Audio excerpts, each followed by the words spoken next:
to the National Havoc Robot League's 2026 Pro World Championship. It's our third qualifying event of the season, and in each of today's top 8, we have one dumpster winner and 7 other hungry bots looking to claim their own. Kyle, Adam, take it away. Thank you so much, Sam. It is a beautiful spring day here at the House of Havoc. My name is Kyle Crows. Joining me on stage is our resident combat robotics expert, Adam Wrigley. Adam, how's this day been going for you? I'm super excited. We've been whittling down the robots all day to get to the top 8 in each weight class, and we have been filled with fights, flames everywhere. We saw batteries torn into toilet paper. It was nuts. An insane day. Speaking of brackets, we have the 12-pound bracket ready to go. Let's talk about that right now. Right up at the top of the bracket, the biggest chance for an upset, you were telling me. What's going on with that? This is huge. Maximizer is well-known, amazing robot here. I mean, just take a look at this team. This robot is put together so unique. Design has been copied, never replicated. Very successful at NHRL, winning a golden dumpster in the past. Going up against Infrared. Infrared is a long boy robot, also from Ohio.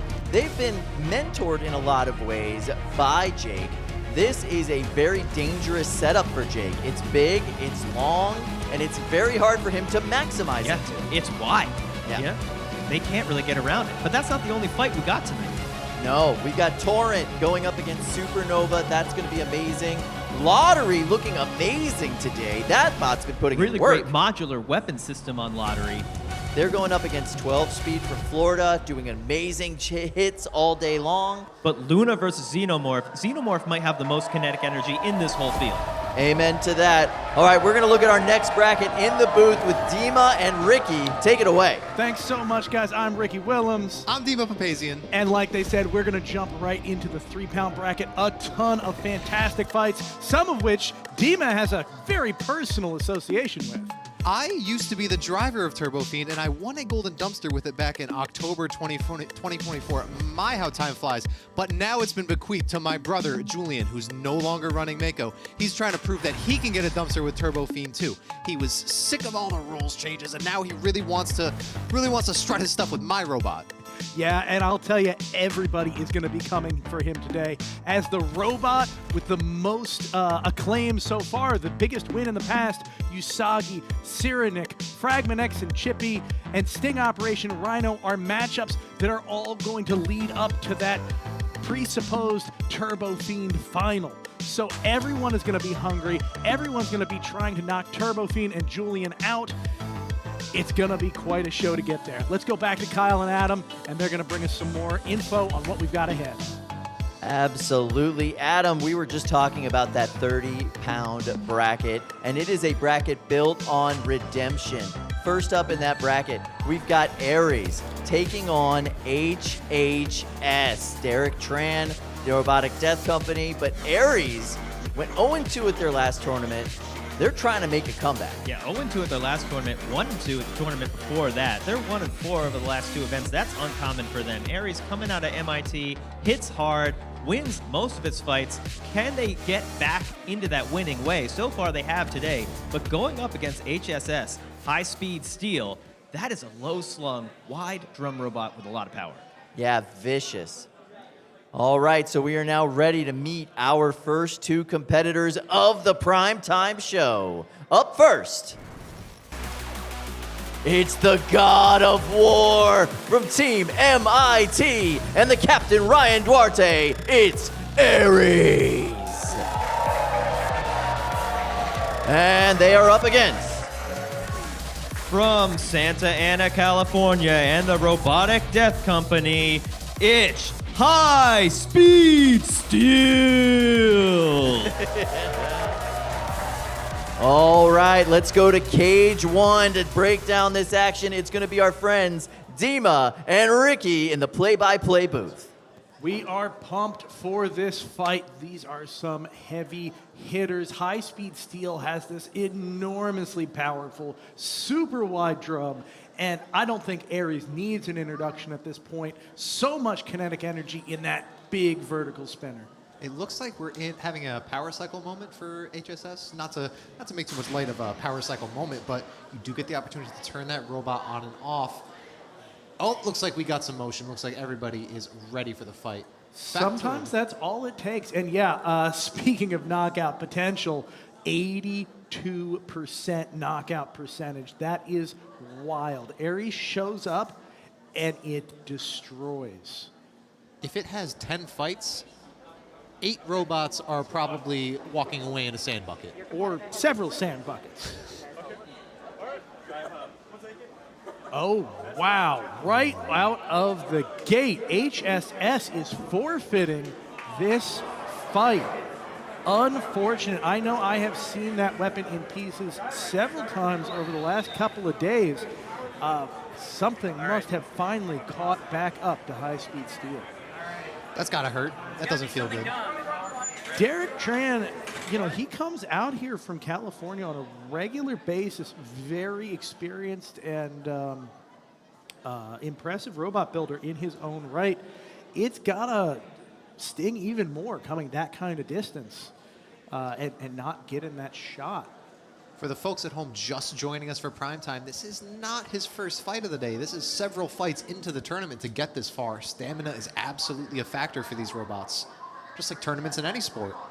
Yeah, he had 2 tap outs earlier in the day. This is a robot that has definitely instilled fear in the hearts of other builders and other bots. So Aries is probably walking away counting its lucky stars at this point. Yeah, winning by forfeit doesn't feel as good as winning a slugfest. It certainly doesn't, but against a weapon of that caliber, it's, you know, it's also got to feel nice in a certain kind of way. Yeah, you do get to count your blessings and be like, whew, I don't have to make any risky repairs. Oh, interesting. So we may have been told wrong that they are not yet forfeiting. Perhaps it was the crowd chanting, breathing a little more life into this robot. They are taking their cage side repair window to see if they can fix that weapon. They only have got about a minute to do this. My fingers are crossed for you, Derek, from the booth. No pressure, though. Let's see what cage side report from Sam sounds like. Yes, thank you. So right now, HSS is using their 1-minute cage side repair to do a little more than a power cycle. They got the full top off. They've got multiple tools in there. And it looks like the top is back on. And we're about to close this cage back up. So we're going to see if they've got it working, or if that's it for them today. Back to the booth. All right, the cage doors are still open. We can't see yet if this has the intended effects, but we can still keep our fingers crossed. Once those cage doors are closed, we are going to get a function test and see if we're ready to keep this fight moving as intended. We are able to see that they at least did whatever it was they were trying to do. So if that was going to be effective, if this robot had a chance, then by God, it's got that chance. We'll see if it worked. By God, we may have a fight just yet at the top of primetime. The stick wiggle felt round the world. Oh, that is not a good sign. He's moving right back in with the weapon lock.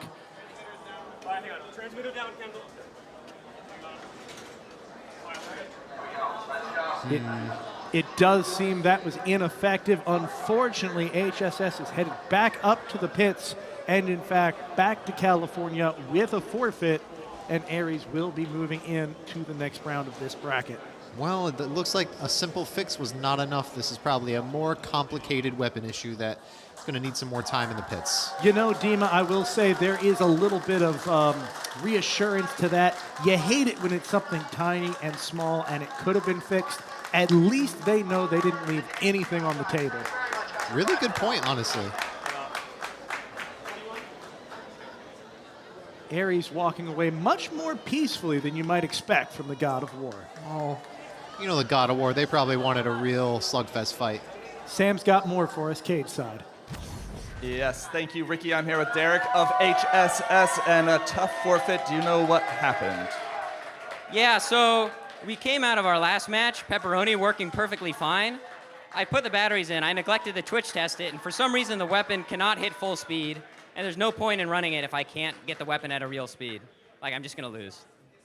All right, well, I'm sorry about that. Unfortunate, but, you know, that's the way it goes sometimes in fighting robots. But thank you for making the journey out here from California, and we'll see you again. Thank you. Yeah, you'll see me again. All right, back to Adam and Kyle. Well, that was unfortunate. I was really looking forward to seeing that fight. High-speed steel had been hitting so hard all day. Aries back seemingly to their former selves. That was going to be a back-and-forth battle of kinetic energy, but we've still got more of that to come in the 30-pound class.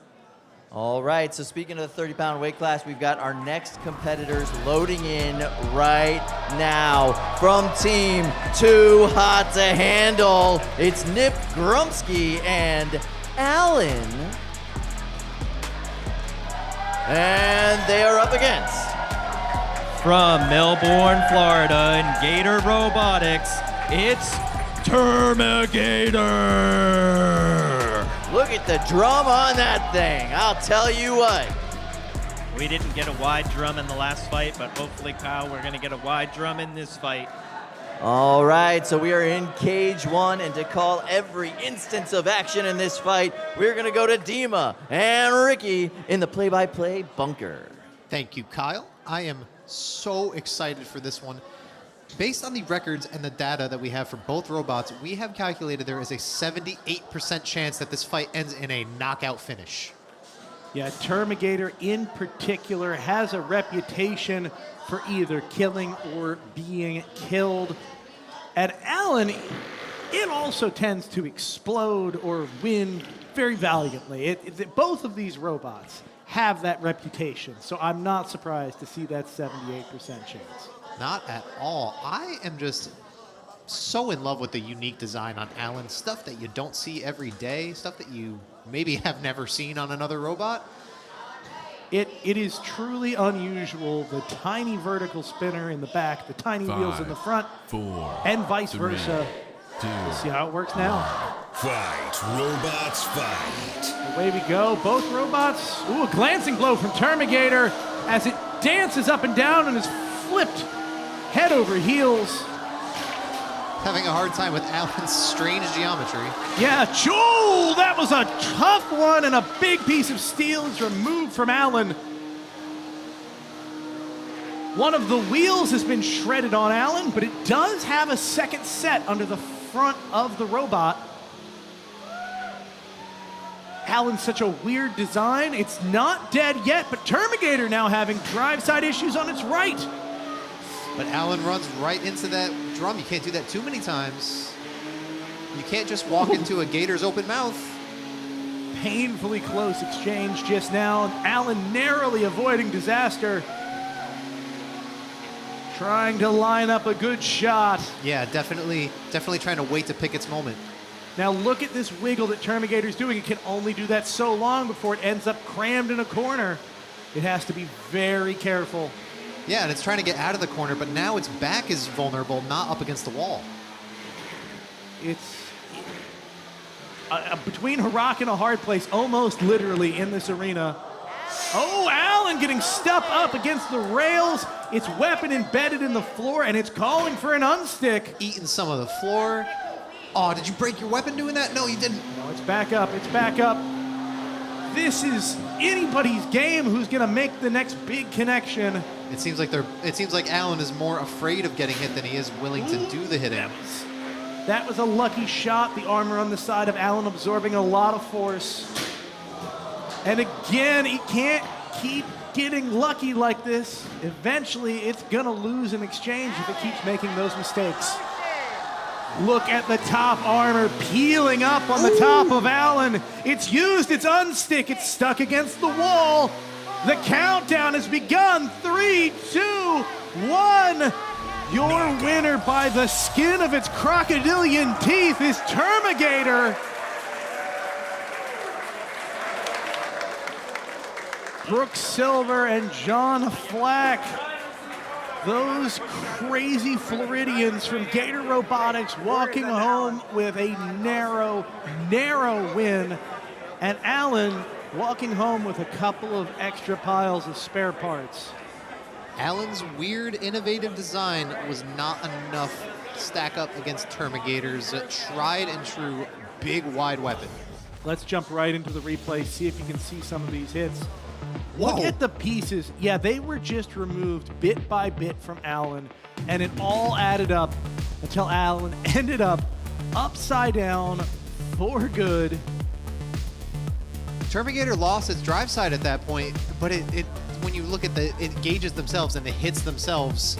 Dima, it's such a wide robot. If there's any mobility left, you can't count it out because that weapon just has such breadth and such a huge ability to play defense when it has to. And some genius driving just to be aware of the space of the cage and the geometry and how much of the cage you can control at once. Even if one drive side is down, you can have some coverage of that big square, a place where Alan can't walk forward into or it's going to get eaten. Excuse me, he's going to get eaten. It's a great point. They had every opportunity for unforced error there, and they avoided them all. Let's go to Sam. He's got more info for us. I sure do. Thank you, Ricky. I'm here with Brooks from Terminator, and congrats on that win. But what is going on with the tread on Terminator? Yeah, exactly. So our previous match, in case you haven't seen, we had an issue with that tread too. So what's going on is, well, I suspect what's going on. I asked us to investigate this match, but what happened is the tread went on the flange of the pulley. That made it so the tread is super tight and won't move. So we got to make sure we can find a way to maybe extend that flange, maybe make the belts tighter, and sure it doesn't happen. We want a good fight between Terminator and Aries next match. All right, well, I think everyone is looking forward to that match against Aries. Thank you so much, and good luck getting that tread sorted out. Awesome. Let's do it, guys. All right, back to y'all. Thank you, Sam. Oh, you can see that Gator pride. What better celebration dance than that? Love Iconic, it. I think is the word I might use. It's certainly well on its way, Dima. Let's go over to Kyle and Adam, see if they've got the crocodile fever. It's a gator, not a crocodile, two different species. There are crocodiles in Florida, but that's not one of them. Completely different animals. What a fight that was. You know, right out of the gate, there was this beautiful move by Alan. Little pirouette to get to the side of Terminator. I don't know if that's what took out the drive or not, but it was such a nice move. Yeah. Unfortunately for them, Alan unable to keep up that type of maneuverability, and Terminator got a lot of big shots in. He's just a little guy. All right, so next up, we are gonna have our next 30-pound fight. We've been waiting for this one. First up, representing Team Pandemonium, it's Corey Nason, and it's Synthesis 30. And they're up against, from Louisville, Colorado, and the Colorado School of Mines Robotic Club, it's Operation Mincemeat. Delicious. All right, we are ready for this action in Cage 1. Let's go to our state-of-the-art play-by-play booth for all of your analysis. I am pumped. Operation Mincemeat has this horrifying weapon assembly on the front with just so much power behind it. So much power, in fact, that we had to ask them to turn it down earlier today. But look at their opponent. Synthesis 30. Corey has been improving his robots, his style, his strategy. Every year that since I've been in the sport, Synthesis 30, I don't want to jinx anything, but it might be his day. He's coming off of the heels of international competition where he repped America in a tournament in New Zealand. Successfully, might I add. He came down here with an entire second copy of his robot, just in case he had to deal with any electrical issues. This is Synthesis 30's first fight of the event. It had a bye because its seed was so good, and then prelims round 2, its opponent forfeit. So he's starting completely fresh. I mean, that explains how fresh and clean this robot is looking right now. And I want to emphasize, Synthesis 30 right now, I think is the most professional robot in the league. This is a robot that has 3 beautiful, immaculate copies practiced and ready to go. And I think we're going to see it in this fight, coming out ready to kill. Avoids that box rush. Oh, that was so close, Dima. That was really close. but Mincemeat wins the exchange narrowly. This is tense for Mincemeat. They need to win these weapon exchanges because they are not going to stand up to a big hit. Synthesis definitely wants that. He wants that. He wants that. There's a big old hole in the back of that robot, and the chains are down. The left-hand drive is injured on Operation Mincemeat. The right-hand drive not moving at all, and the weapon is struggling. They have called for an unstick. Weapon spinning, the wheels are spinning, but will they be able to be righted? Mincemeat had some vulnerable positioning. Synthesis said, I need that. Oh! Wow! So much energy into the arena wall, but that was really their best shot at being righted by the house bot. And no dice. We call them unstick attempts for a reason. There's no guarantee. No, this fight is being counted down after a brief but destructive exchange with Synthesis 30. Knockout. Looking good, Corey. Looking good, Corey. When I say that Synthesis is showing up to this professionally, it shows up in fights like this. Yes, Operation Mincemeat is powerful. Yes, it's intimidating, but there were things wrong with this robot that could have been found with more practice, that could have been found with more experience. Synthesis 30 had it, Mincemeat didn't. Let's see how it played out in the match. Some light sort of toe-tappy engages where we're picking our shots really carefully, but Mincemeat gave its back to Synthesis. Corey did not hesitate taking that shot. Well, you could see, even after that first mild exchange, that Mincemeat won. It was still suffering drive side issues. It didn't have the mobility to be able to attack Synthesis 30 in the way that it needed to secure a victory. That robot is all attack, and if it fails to deliver, it's also going to fail to defend. That juggle in the corner that they got, that's exactly where you don't want to be. Hello, robot fighting fans. You're on TV. Let me hear you make some noise, if you please. Oh, thank you. Really appreciate that, folks. We have some Cincinnati repping in the crowd. A lot of energy, a lot of smiles, a lot of very excited robot fans, and for good reason. We are in primetime, Dina. Aww. The best of the best. Well, The hyped of the hype. Speaking of hype, let's go to Sam. I know he's excited. Yeah, I'm pretty excited. Corey just took that one in pretty handed. I don't know the word. You took it well.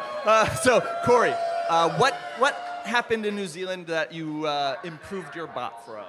I think over the years of driving this robot, I've always tried to drive it like other people. I've tried to drive it like Matt. I've tried to drive it like JMO. I've never driven this like Corey. Over the week that we were there, I wanted to drive like Corey. And so going there, I learned a different technique of what was working for me. And that's what I implemented here. Let them come to me. I don't need to be the aggressor. Stay on them when they're down, put them in an awkward place, and just keep going. I've had times when I've popped them over and I've lost. Given the circumstances, it's my first match. I want my robot to stay as fresh as I can, even though I do have 3 copies, and I brought one down just in case this one didn't work. I want him to stay as pristine as I can. All right, Corey. Well, I'm so glad you were able to find yourself abroad, and I can't wait to see the rest of this primetime. So thank you very much, and Kyle and Adam, to you. Corey Nason is nothing if not a professional robot driver. Oh. Yeah, all right. Okay. Listen, I loved everything about that fight. That was experience going up against power. That was Corey Nason knowing how to build a bot that delivers hits and takes the hits every single time. And that was not always the case with Synthesis 30. No, and I was really worried for a second there, but because it looked like he backed off at the beginning, and that would cost him. I thought there was an opportunity for a kill shot, backed out, and then you could see they were face-to-face for a while, but to Corey's credit, nothing happened. Yep. And he's able to get the kill shot later on. Yeah, Corey just got done beating the entire nation of Australia in a Worlds competition last week.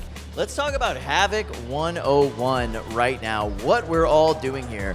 Havoc 101, we've got 3 weight classes, 3 pound, 12 pound, and 30 pound. It's 3 minutes per fight. The goal of the fight, destroy your opponent's robot. The fight ends by tap out, knockout, or judge's decision.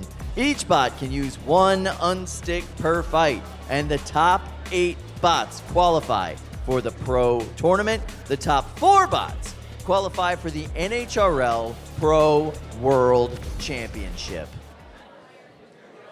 Now, Adam, let's meet our next competitor. First up,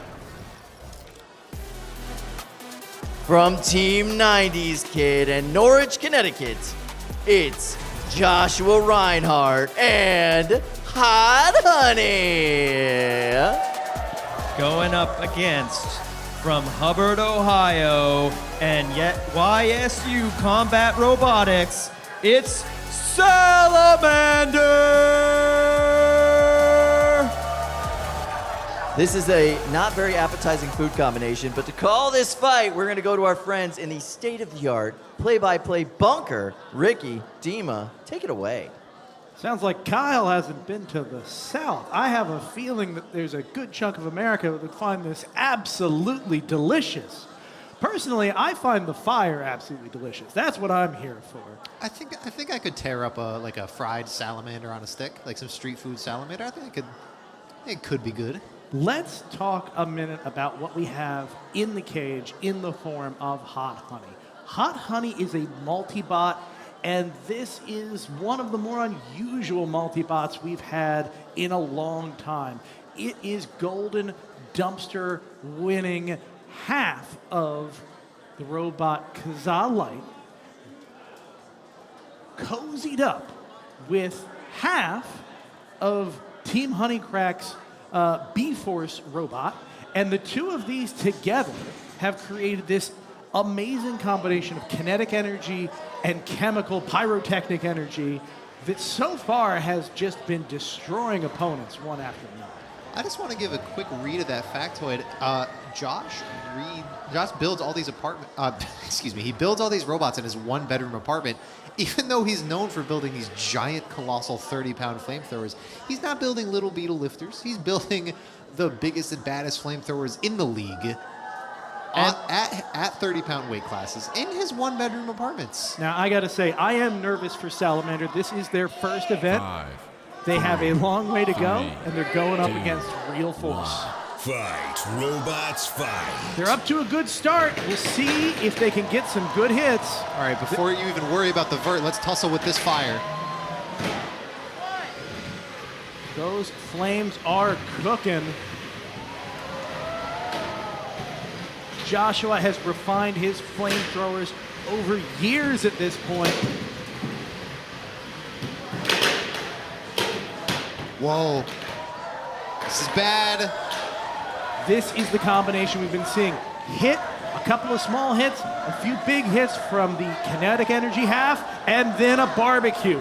You come in one after the other. There we go. Toast, and then you slice, and then you toast, and then you slice. And pretty soon, you have yourself some delicious, delicious barbecued salamander. Maybe a little bit of friendly fire there, but oh my goodness, this is some co-op gameplay. Take a look, though. Half of Hot Honey is stuck up on the rails, and that's just the way this salamander wants it. But even it, Take a look, though. Salamander's vertical spinner is down. It's not functioning. Even if this unstick attempt were to fail, there's another half of the robot you can help the fire half with.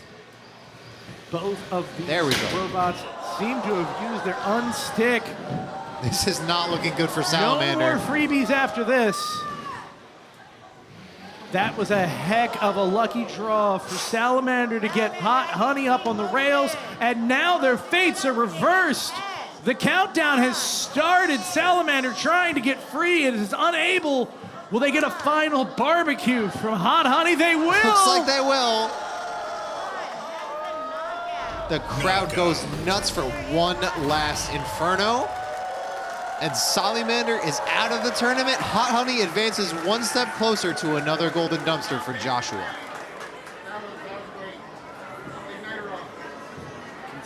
Zodi and Cody cage side, piloting the honey cracked half of Hot Honey. Both of these bots were unseeded going into today. For Both of these are fresh combos. For Salamander, it's a fresh robot, but for Hot Honey, these are two segments of two different proven multi-bots. We're just putting them together. Half of Kazalite, that's the Hot, and half of B-Force, that's the Honey. It makes perfect sense when you explain it like that, and it makes a perfect viewing experience, in my opinion. Let's go right into the replay, see some of those beautiful flames and some of those wonderful sparks. That's the thing, an engage like that, if it's vert to vert, they send each other flying away. But if you're engaging with the flamethrower and you don't knock it away, you're getting cooked. Yeah, and you can see Salamander really had no answer for the hot half of Hot Honey. It was only this maneuver where they were just barely able to get the hot half up on the rails that gave them hope. Once that was corrected by the unstick attempt, there was really nothing left for Salamander to do. In a valiant effort, to be sure.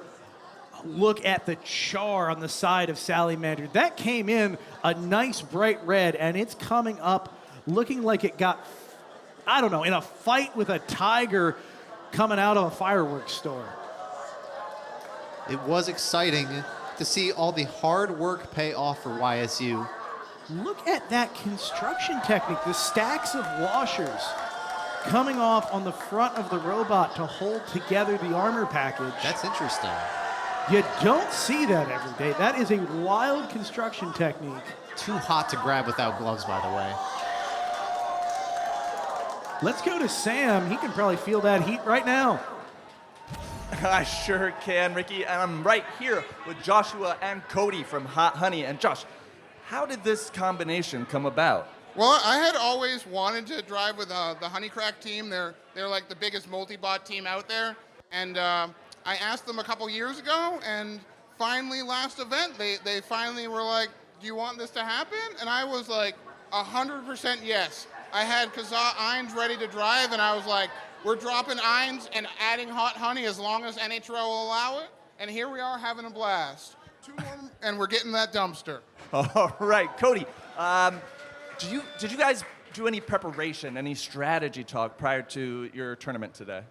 Not very much. We have not had any chance to be driving together at all. So the first time we were driving in the same field on the same team was in our first match. All right, gentlemen. Well, it's looking good. I can't wait to see the rest of the night for y'all and to Adam and Kyle. That condiment is going to win the entire tournament, I swear.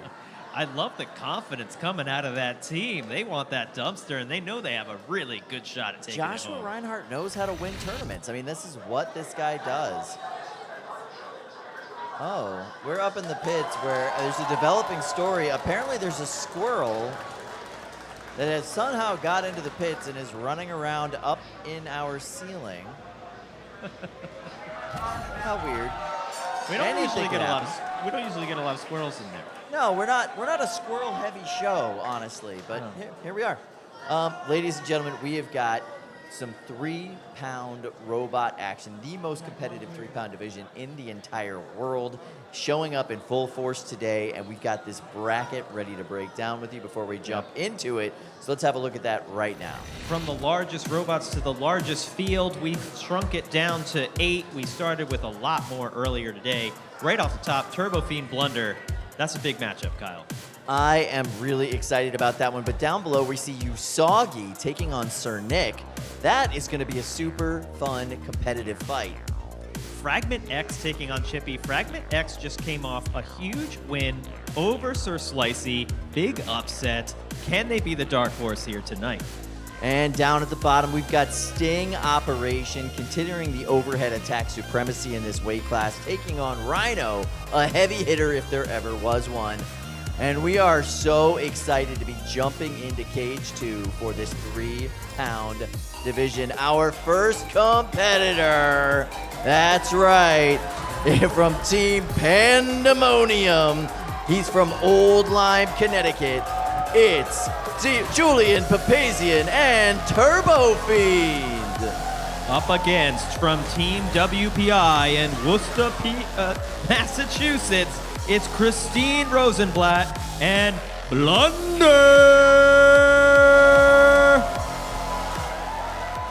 We're going to cage 2 for this 3-pound action, and to call every single one of these fights, it's our 2 hermits hanging out down in the bottom of our bunker.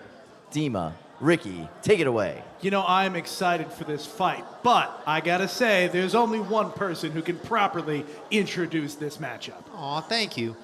My older brother is in the cage right now, and apparently, according to this factoid, Turbo Fiend makes it to the bell in 90% of its fights. So instead of talking about how much it KOs, we're talking about how much it survives. Other commentators have called this robot a rubber doll. You can knock it around tons, and it just keeps on coming. 3, 2, 1. Fight, robots, fight. Here we go. Do me proud, Julian. Ooh, they're taking a hard hit right off the bat, Dima. This is gonna be rough. We shrug those off. We go again. Turbo Fiend going flying. Ooh, that was a big exchange. Both robots getting kicked backwards. You came to fight with Turbo Fiend. Turbo Fiend is the gladiator. Both of these robots exceptional at regaining composure after a big hit. And we're seeing it hit after hit after hit after hit after hit. Turbo Fiend head over heels, flying into the air. Blunder taking heavy control, but Turbo Fiend not letting it go unanswered. A lot of these hits, I gotta tell you, I don't want to talk too soon, but Turbo Fiend loves to shrug things off. That flexible plastic construction has a lot of advantages, and durability is the big one. Turbo Fiend doing a lot of backflips in each of these exchanges. Blunder is able to just get a little bit better engagement, but can they keep it up? Each one of these hits, Turbo Fiend's weapon is down. That's done. Each one of these hits is doing damage to Blunder as well. This isn't a one-sided durability contest. You need to be able to take your own punches. You can't break your fist on your opponent's face. Looks like Julian is going to try to make that happen, though, or going to try to use the kick plates and the walls to his advantage. We've just hit the halfway point, and Turbo Fiend has lost its right side drive. In addition to the weapon, looks like Blunder is taking full advantage of this. Looks like the motor shaft is probably stuck. This is a bad spot, obviously. The ways to victory are winnowed down for Turbo Fiend. Always plenty of routes, though. Blunder is going to keep trying to cut down the options available to Julian, who is now upside down and stuck, calling for the house unstick attempt. It is successful, but it is also used. Ooh, a massive hit. Righting Turbo Fiend in the arena, sending them into the corner. I agree with the crowd, Julian. Do not give up. Got the heart of a warrior. That's what we are. Look at these tactical hits. Blunder has turned down its weapon. It's being much more cautious in its attacks. It doesn't want to hurt itself as we come into the last 15 seconds of the match. This will be going to the judges, and I gotta say, it seems pretty one-sided to me. Yeah, I don't want to admit it. But like we said, Turbo Fiend tends to make it to the bell 9 times out of 10. And this is no exception. Damage or not, the durability in this fight was very, very impressive. But Blunder was able to keep it together and capitalize on every exchange. And it's gonna get them the win.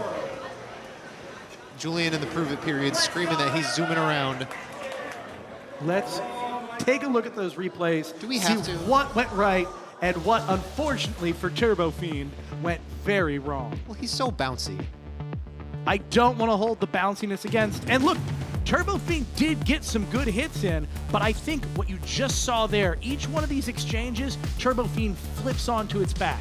Whatever the reason, whether it's the geometry or just the driving style, each and every time it did that, it lost its footing, and actions like that where Blunder is able to chain these attacks because Turbo Fiend is sitting upside down and trying to get its bearings, that's what made the difference. Yeah, the Chaos allows for stray hits to the motor on Turbo Fiend, and that's sort of the lose condition. That is a single hub motor with no belts or anything. If you hit that motor in a bad spot, it's toast. And I have to act like the WPI kids aren't my friend for the next half hour or so. Well, thankfully, you're locked in an underground bunker, so they don't have to put up with that incredibly vicious side-eye I know you're capable of. We're going to go to Sam right now. Thank you, Ricky. I am here with Evan of Blunder. And Evan, congratulations on qualifying for Pro Tour. Thank you. It's very exciting. I've made time twice before, and it's really good to be back, and I feel really confident in the bot. It feels Well, it was looking great. I don't know if folks at home know that this robot has no wheels. How did you get this shuffling system so dialed?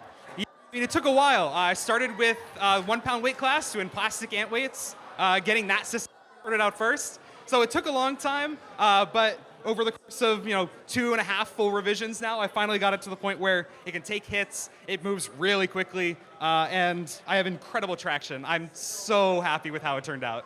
All right, Evan, well, I'm looking forward to seeing the rest of your matches tonight, even though this one's going to the judges. Kyle and Adam, to you. Thank you so very much. Our crowd absolutely loved that one. We have a judge's decision coming your way very shortly. That was a very dominant fight, but we do have to make it official with the judge's decision. And I'm hearing the decision is in. That took them long enough. All right, your winner by unanimous decision, Blunder. Great matchup. That was a lot of fun.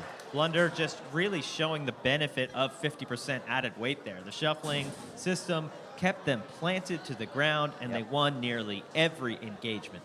Turbo Fiend usually wins by being bouncy, by being able to absorb those hits. That was not the case in that matchup. Getting under, grinding away at the base plate, just wasn't able to ever do that. Yeah, absolutely not enough power to get through all that extra weight on Blunder. Really well done for that team. All right, so our next fight loading into Cage 3. First up, Cage 2, it's Usagi. That's right, Black Cat Club, Alexandra Pierce, really amazing overhead attack robot, and they will be facing. From the Colorado Combat Robotics Club out of Louisville, Colorado, it's Alec Mallinger and Sir Nick! And to call every single moment of action and drama, it's going to be our dear friends in the state-of-the-art bunker. It's Dima and Ricky. Take it away. I am pretty pumped.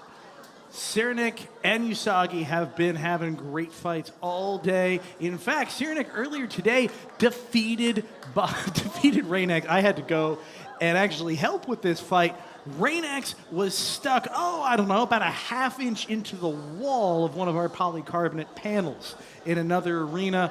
It was one of the most dramatic wins that we have had here today in any weight class. That robot hits hard. 2, 1. Fight, robots, fight. Away we go. Ooh. Wow, Cyranik headed skyward in that exchange. And again, Usagi is a nasty robot. I mean, this thing hits hard and it hits precise. Very, very powerful Here we setup. go. And that's the hit. What a piercing blow. And a suplex. 2 suplexes. And and Cyranik is... The damage to its undercarriage is enough. Look at the entire backplate has been torn out, holding on by a thread. Whoa. And another big hit. Boom! That's not a box anymore. It's not a rectangle. It's slowly sent askew. Look at the dent in that titanium panel, Dima. The rabbits get a power up on Easter, I think. That's a great point. This is the time of the season for them. And you're stopping the unstick. Look at that incredible move. Pushing around a 60-pound house robot with your 3-pound combat robot. Your ground game might be a little too good, Alexandra. Can we say OP? I think we can at this point. Oh, I don't know if folks remember this, but you get a fat cash prize if you can turn off the house bot. I wonder if Alex is going for that now. I don't know about OP, but Usagi looking a little Look at OD. this victory dance. Incredible. What a way to end a match. Knockout. Ah, it's so cute. What a way to win a match. Alexandra Pierce walking away with an incredibly decisive victory. Bravo.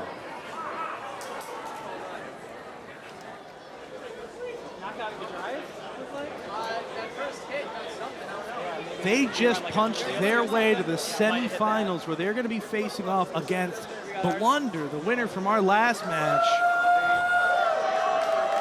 An incredible matchup. Incredible outcome, and I think the best victory dance I have seen here at NHRL in a long, long time. Let's go right into the replays.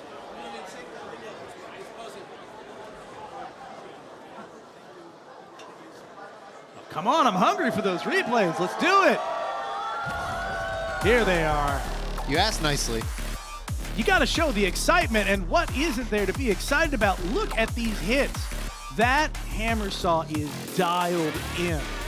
You got to remember, a lot of these robots are using that hammer saw weapon assembly as their main weapon, not as a hammer saw. So to combine that with this hammer saw to get this bite makes it that much more devastating. And here's the big hit of the day. Sparks flying, huge penetration, and an epic suplex. Here's another hit that she gets. Sort of knocks them away with a glance. It's not just the weapon that's devastating, it's the ridiculous ground game. When you are stuck on Usagi, she has that grapple. That's what enables her to get these critical hits. You are standing perfectly still and she is lining up a KO shot, checking to see if it's gonna affect you critically the way she wants. And here's that victory dance we mentioned. Kazaya doing a great job of amping up the crowd on behalf of her teammate and partner, Alexandra Pierce. You need a great hype person. And I gotta tell you, Alexandra has a great hype person in the form of Kazaya. These two are so cute. Adorable. Sam? Oh, thank you, Ricky. Yo, I'm so stoked on that fight. That was the coolest hammer saw fight I've ever seen. Alex, I don't even really have a question. Can you talk about how awesome Usagi is? Yeah, I'm glad that she's working. It's been a long time. Sorry. It's all good. I understand being emotional after a fight like that. You really did it all from a suplex to a front and back flips. I saw you flipped your opponent once with a hammer saw and your forks and also blocking the house bot. Just this fight had it all. So thank you for the work you've put into Usagi, and I can't wait to see you in the rest of Primetime. Congrats on qualifying for everything, and we'll see you in your next fight. This one's going back to the booth. Thank you, Sam, genuinely. Look at the crowd. They are just as hyped about that one as we are. The crowd has gotten hyped hour on hour. From the prelims to the KO show and now in primetime, these robot fighting fans are showing me that they're just as excited for the carnage as I am. And what a crescendo to get excited about. That was incredible and so well deserved. I think the energy is just infectious at this point. Dude, I love that coat. I love your tattoos. I might have to steal some of the audience's swag for myself later. I don't think that anyone would argue flattery is the most sincere, imitation is the most sincere form of flattery. Look at that kid's cool Mad Max helmet. What is going on there? Helmets, jackets, tattoos, you can do it all, Dima. And let's go to another person who could do it all. Adam? Thanks, Ricky. We're going to take a closer look at some of these hits. So, as you were mentioning, Usagi has an insanely powerful spinner at the end of their hammer saw. That's going to give them more kinetic energy than we're used to out of a hammer saw, and we're going to see that play here when they pierce the base plate on their first true impact here and then get a double suplex.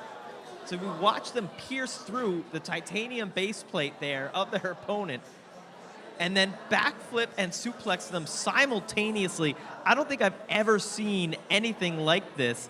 Later on, you can see him go against this carbon fiber plate. They sort of bounce off the carbon fiber. They don't pierce it like they did with the titanium. They send both robots flying. So much kinetic energy in that disc. What we mean is that basically the weight and speed of that weapon, most robots would just stick that on the front and make it a vert. But they've somehow found the weight to put it on the end of a powerful arm. Absolutely incredible that they were able to engineer this. And then look at the drive power, because it's not just weapon power. They're able to push Brett the house robot, which weighs an order of magnitude more than themselves, around the arena to secure the KO and make sure that the house robot couldn't save them in the unstick. Kyle, back to you. Thank you so very much. What a dominant performance by Alexandra Pierce, a driver who has at times struggled with confidence, showing not only some dance moves, but some extremely winning strategy against a house bot in that fight. Incredible. All right, so we're continuing on with the 3-pound bracket. So next up, it's from Louisville, Colorado, Zechariah Matthews and Fragment X. And going up against, from Worcester, Massachusetts, and Team WPI, it's Adam Buer and Chippy. All right, Cage 2's bringing us the heat. We're going to go to a nice air-conditioned room with our friends Ricky and Dima. Thank you, Kyle. Really excited to call this one. The hammer saw action does not stop. The beaver-themed Chippy is going to try to bring down the pain on Fragment X. Let's see if they have enough top armor to survive those beaver teeth. I'll tell you what they definitely have enough of. It's Team Pride. 4, I bet that's going to be a 3, factor here 2, today, too. 1. Fight. Robots fight. They have eschewed the classic titanium top armor for the cheese blocks of the modern era. Interesting exchange there. Both of these robots having a reach issue. This may well go in Chippy's favor. Fragment X doing an excellent job driving, but it really is their only move. They absolutely have to get around to the side of Chippy. If they don't, ooh, wow! They caught Chippy hard there. I think Chippy is going to start feeling the pressure soon and look to take an engage or a hit, even if it's suboptimal. Like right here. Yeah, they are locking horns to be sure. And it's these kind of moments where the reach on Chippy might be the thing that makes the difference. Man, these are some long forks on both these robots. Chippy has been playing it safe. They've been holding back on these hits. I don't know if they can afford to do that much longer. There's a spot. Are they gonna turn it into an attack? They will. You can hear that sort of clicking that sounds like metal on metal. Here's another question. Will they go weapon to weapon? I don't think they got it in them to go weapon to weapon. It's a bold move, but again, as this fight progresses, they may find it's their only choice. I'm not telling them what to do, but they have to play it right if they want to avoid that forced decision. Chippy, you're going to have to start being brave soon. For a robot of this design, Chippy's really struggling with the ground game, with the control game. Fragment X is able to stay in control and push Chippy into the wall, into the corner, line up these small but repeated and damaging hits. And again, we see them right into the corner. This is the snowball effect happening live. It is adding up. Look at the damage accumulating. Look how Chippy is progressively driving worse and functioning worse. They can only stand up to this for so long until their drive starts to go down like it is now. There's Wheel. Wheels are being torn off. Things are falling apart for Chippy. Team WBI is in shambles in the arena right now. And Fragment X is only speeding up the level of destruction. This doesn't have long, folks. We're getting into the last 15 seconds of the match, and Chippy is being absolutely disassembled as it's pinned up against our camera. We're entering the final countdown of the match. It will be going to the judges, but let me tell you right here and now, there is no mystery in this match. Fragment X is going to be taking home a very well-earned win. Wow, what a fight. Fragment X proving that they belong to be here in primetime. Chippy's, in the proving period, Chippy's still functioning. It looks like it has some drive. I mean, it is missing a wheel, but the weapon looks pretty much fully functional. I mean, incredible kudos to them for sticking in it, but take a look at the damage they sustained over the course of this fight. Weapon X was just able to consistently deliver these mid-sized blows over and over again. And the chassis damage and drive chain damage that was sustained by Chippy really got to be extreme by the end of the match. Yeah, Chippy has the sort of width advantage, but it kept losing the ground game to the metal forks. It's like Fragment X's metal forks were getting outside the metal forks on Chippy, but inside the TPU ones, and we're still able to push it around. Oh, you see it somersaulting on each hit there? Even if you land perfectly square, all that air time that you have, that's time for Fragment X to set up the juggle and catch you where you're gonna land. Yeah, it's not the way that you can afford to play this game. I don't know if you mentioned, or if you noticed in that fight, it wasn't just a wheel that fell off, it was the entire gear motor assembly that just broke in two. Those are big hits with big destruction, and Sam is cage side with big news. Thank you, Ricky. I'm with Zachariah from Fragment X, and great match. So when a match doesn't instantly go your way, do you feel the pressure? Do you get nervous? What's going through your head? Sure, it's a lot of pressure, but you just got to keep going. You only lose once you give up. Just keep comboing them, keep hitting them, keep trying, keep driving, keep the weapon going, just get them. Well, all that keeping on really made for a match. It was fun to watch, and I'm looking forward to seeing you into the future. To Kyle and Adam. Well, that was an exciting little bout. We've got more 3-pound action coming your way. We are very excited to see it. So much WPI in this bracket right now. Out of any of the brackets, just from the field size, you have to win more fights to get to this point in 3 pounds. Absolutely. There's so much talent in this weight class. It is always interesting to see who can finally make it to the top 8, to the top 4. And this has been a slugfest today. But there is one team that has been showing up in this top 8 all day, and it's WPI. And we're going to see even more of them in the next matchup. I am hearing the decision is in. Oh, there we go. Your official judge's decision, and the winner is... Fragment X. That has got to be the most dominant judge's decision I think I've ever seen. I don't know if I've ever seen 11-0. No, 11-0, 10-1, 10-1. 11-0 is, that's extreme. Yeah, yeah, that's an insane judge's decision right there. I thought Chippy at least got one. Nice job, Zechariah. That was an amazing fight, just dominant performance. Now we are ready for our next matchup here in the 3-pound division. And first up, it's Sting Operation. It's Mark Young from Susquehanna, New Jersey. From Philadelphia, Pennsylvania, and Team WPI, it's Christian Lambie and Rhino!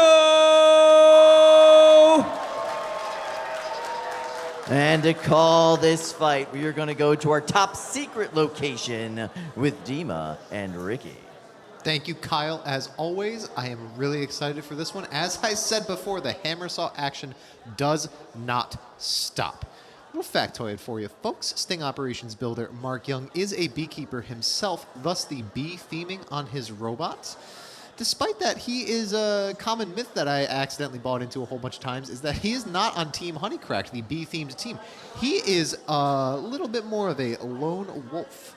In fact, on his builder sheet, I don't see a team name at all. 5, 4. We'll see if the lone wolf can take home a win. 1. Fight, robots, fight. Whoa. Rhino off to a fast start, but Sting Operation immediately taking control of the situation, putting Rhino into the wall over and over again. Sting Operation turns really smooth. It is a smooth Here driving comes. robot in general, but it also hits hard when that hammer saw spins up. Here's another coming. Oh. That is a deep hit. That did some serious damage. He's dug in. Embedded in the top armor. I think we're going to need an unstick.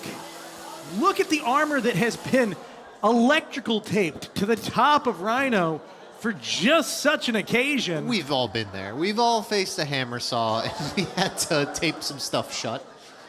We're going to get in there with the surgically applied, trained crowbar mediation. Our cage managers in between monthly opens, they are on that Half-Life 2 to keep their crowbar skills ready. No just for moments like crate is this. safe. And no robot will stay conjoined. No cap, bro. You kind of use that crowbar like you have platinum trophies on Half-Life 2. All right, the robots are separated, but we're going to have to keep an eye out because I wouldn't be surprised to see that sort of entanglement again in this match, given the design of these two robots. Yeah, given the design of the armor on Rhino plus the design of the sort of single impactor on Sting Operations weapon, he is trying to dig into you with that. I mean, look, this is a perfect example. Look at how much the tooth juts out from the spinning disc on the left-hand side of Sting Operation. The farther that juts out, the more likely you are to have a deep hit that gets stuck in your opponent. However, it's worth it because it also means you might hit a battery or an electronic piece or something else. Oh, that sheared through major wires, and it's chewing into the weapon motor on Rhino. Let's see another. These are, look at the carbon fiber. One more. Shattering to bits on the underside of Rhino, and a tap out to save from further destruction. Sting Operation walking home with a dominant win, and Rhino just walking home. Mark is appropriately proud. Wow, I remember when you just had an SSP kit, my friend. I've watched Sting Operation change little by little every single event that it has been registered. And now you're in top 4 in prime time. Now you have 2 matches left standing between you and that golden dumpster. So close. You can almost taste it. The vibes are in the air, Dima. You can feel the excitement from these teams each step that they get closer. Let's take a look how this step went for Sting Operation. It was dominant right from the beginning. Rhino may have come out hot, but Sting Operation immediately took control, and it was blows like these that did in their opponent. These deep hits. It's so hard to win the ground game against a hammer saw that's got its forks really dialed in. We say this before about snowballs happening, where once you get hit once, it's easier to get hit again and again. Oh goodness, if you get pinned by a hammer saw and it gets like even just one shot on you, there's no telling what kind of damage it can do. This is something that was actually pointed out to me by Julian, although not in the way he expected, or not in the way he originally meant it. Hammer saws have this beautiful ability to hold a pin and repeat attacking until the pin is over. They can take it as long as they want. Let's go to Sam. I bet he's got some excitement cage side. I sure do, Ricky. I'm here with Mark from Sting Operation. And Mark, congratulations on qualifying not only for Pro Tour in May, but also the World Championship at the end of the year. What does that mean to you? Oh, it means so much. This feels almost like the culmination of my journey. I mean, I've been trying over and over and over again. I've been to a lot of NHRLs, and I always felt like this robot had it in, like Sting Operation had it in her, you know? And I felt like I could have made it, and I was always just pushing and pushing and innovating and I've spent so much time on this robot. It's ridiculous, and it means the world to make it to Worlds. Well, Mark, congratulations. I'm so stoked for you. I can't wait to see you tonight again. Back to you, Kyle and Adam. Mark Young, a hive of one, looking vicious in that fight. All right, that wraps up that round of 3-pound fights. Where are we going next, Adam? I think we're going to 12-pounders, Kyle. I like some 12-pounders. Massive hitters in this one. Up at the top of the bracket, we've got Maximizer taking on Infrared. That could be a huge upset today. What's next? Yeah, Infrared is a little bit wide for Maximizer. That's going to be fun to see, but Supernova versus Torrent is another big matchup. Two very similar shaped robots in that one. Absolutely. We've got Lottery going up against 12 Speed next. Two new ones in this division. Can't wait to see it. Big glow up for Lottery today. Talking about big, we probably have the largest disc in this weight class with the most energy. It's Xenomorph going up against Luna. That will be an insane fight. All right, so we are now ready for our first matchup in this 12-pound division. So, first up, from Louisville, Kentucky, and Team Black Cat Club, it's Jake Hoffman and Maximizer! And they are facing from Boyd's, Maryland, Team Leatherbacks, it's Mitchell Wolfer and Infrared!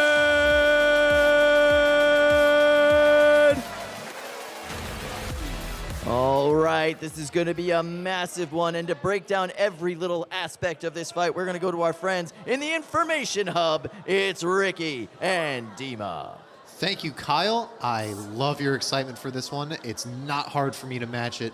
This is Maximizer's 13th event at NHRL, and it's Infrared's first. So, Infrared has had plenty of data, of matches to watch, and figuring out how to best prepare to fight Maximizer, but Maximizer is not able to prepare against a robot that it's never seen before. Maximizer itself has won 3 golden dumpsters, most recently in October of 2026, not even a full calendar year ago, and it is the only dumpster winner in 12-pound primetime today. It is a force to be reckoned with, so much so that our special data analyzation puts it at 89% chance of winning this match. Fight, robots, fight. 89% is pretty high, but Infrared is wide as heck. Gonna be hard to do the Thagamizer thing you want to do.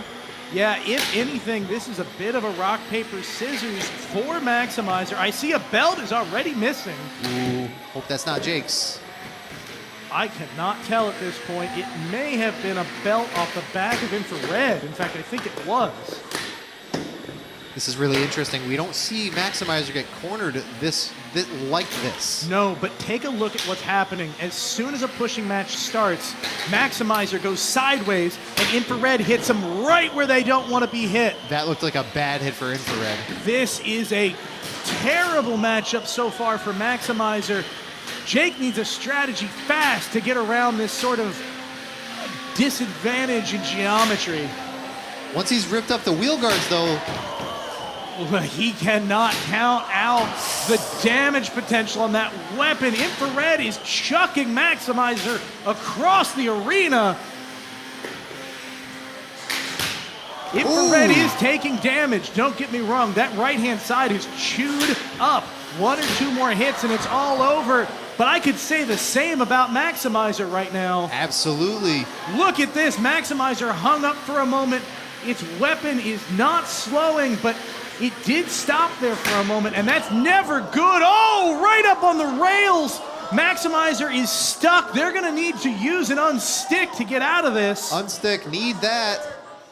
Infrared is upside down, so if Maximizer can get off the rail quickly, maybe they can use that to their advantage.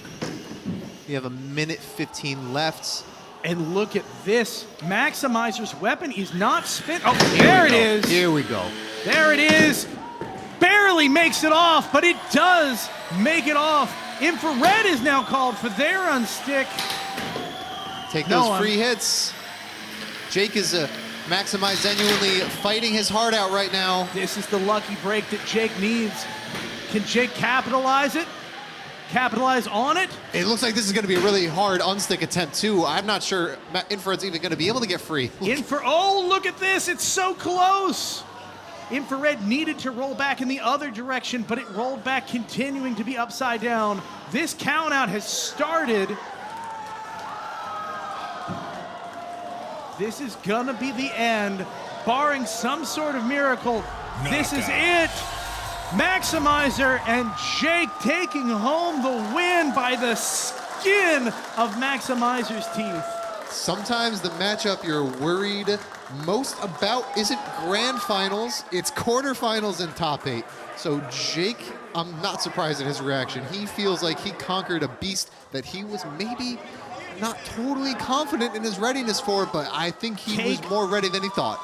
The damage. Let's get another shot of the arena right now. Maximizer is not moving right. Maximizer's weapon may be spinning, but that thing is not driving well. It took some real hits. Let's look at those hits right now. Frankly, the durability on display from Maximizer, we usually don't see it come into play. It usually doesn't take these giant hits one after another. But this is stunning. Look at that. Head over heels, over and over again, in the worst possible place for a robot like Maximizer to get hit. And still, it kept chugging until its lucky break came. Infrared ended up upside down. It couldn't get unstuck, and Maximizer walked away with the win.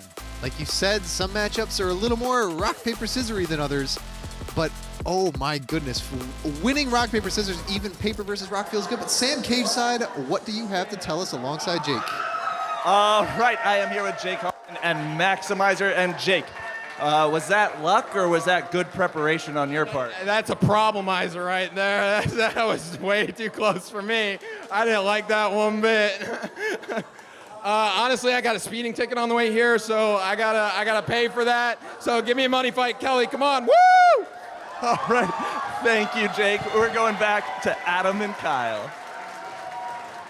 Thank you so much, Sam. That was a fun fight. It is always good to see Jake as the underdog, and it is fascinating to see him come ahead in a match like that. It is a game of inches, Kyle, and we saw that there as first Maximizer could barely be unstuck from the wall. Then it flips the other way, and but it just can't be unstuck. No, right? and you saw so much of the durability built into Jake's robot coming out on top there. He took more hits than most of his opponents in this division could possibly take, and he still came out on top. Yeah, a couple bounces either way, and that fight goes to one or the other team, but that was nuts. All right, so speaking of the rest of the division, let's meet our next competitor.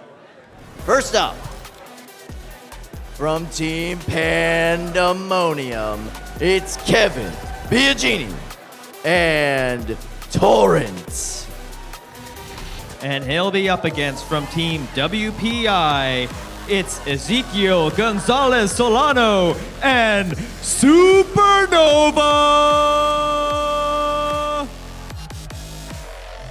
This action is going to be going down right here in Cage 1. And to give our... It's going to be Ricky and Dima in the booth.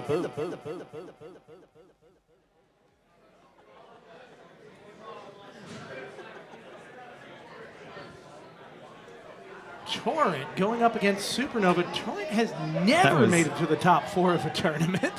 Absolutely crazy. 6 quarterfinals appearances means you made top 8 6 times and have never gone just one rung past on that ladder.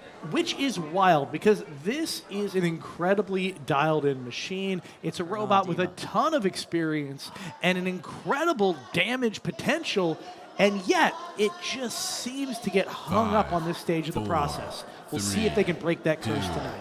1. Fight, robots, fight. That is 2 mean-sounding robots. Oh, both of them going flying. Torrent end over end, and Supernova flipping as well. Both of them gnawing on the kick plates, trying to free themselves from the upside-down position. They both can drive inverted. Oh, pieces of purple plastic going flying every which way from Supernova. It's funny to see them both decide they want to be right side up rather than try to chase an inverted engage. Oh, and the wheel has fallen off of the back of Torrent. I see a In belt fact, off two Torrent. wheels have fallen off. The whole entire left side of Torrent is wheelless, and the tail is hung up on the arena kick plate. They're gonna call, no, they don't call for an unstick. They're able to free themselves, but not before inverting themselves again and taking a massive hit from Supernova. Earlier, these bots both had the same game plan, but Wow, look at that! Going flying pieces, being shed in every direction, and Supernova is hung up on the rails. They're calling for an unstick. Torrent barely moving in the middle of the arena. if you're Supernova, you gotta hope that this unstick attempt is clean. Gotta hope it goes in your favor. Torrent is just barely holding on right now. Holding on by a thread. Holding on by a belt loop. Rotating gently in front of us. Like a QVC ad. But it might be all it takes. Supernova is still stuck in the corner. That unstick attempt was not successful. The countdown is going to knock them out any minute. They need a miracle. Look at the purple heat sink that has been ripped from the weapon motor. What an unfortunate position to be stuck in. Will they be able to free themselves?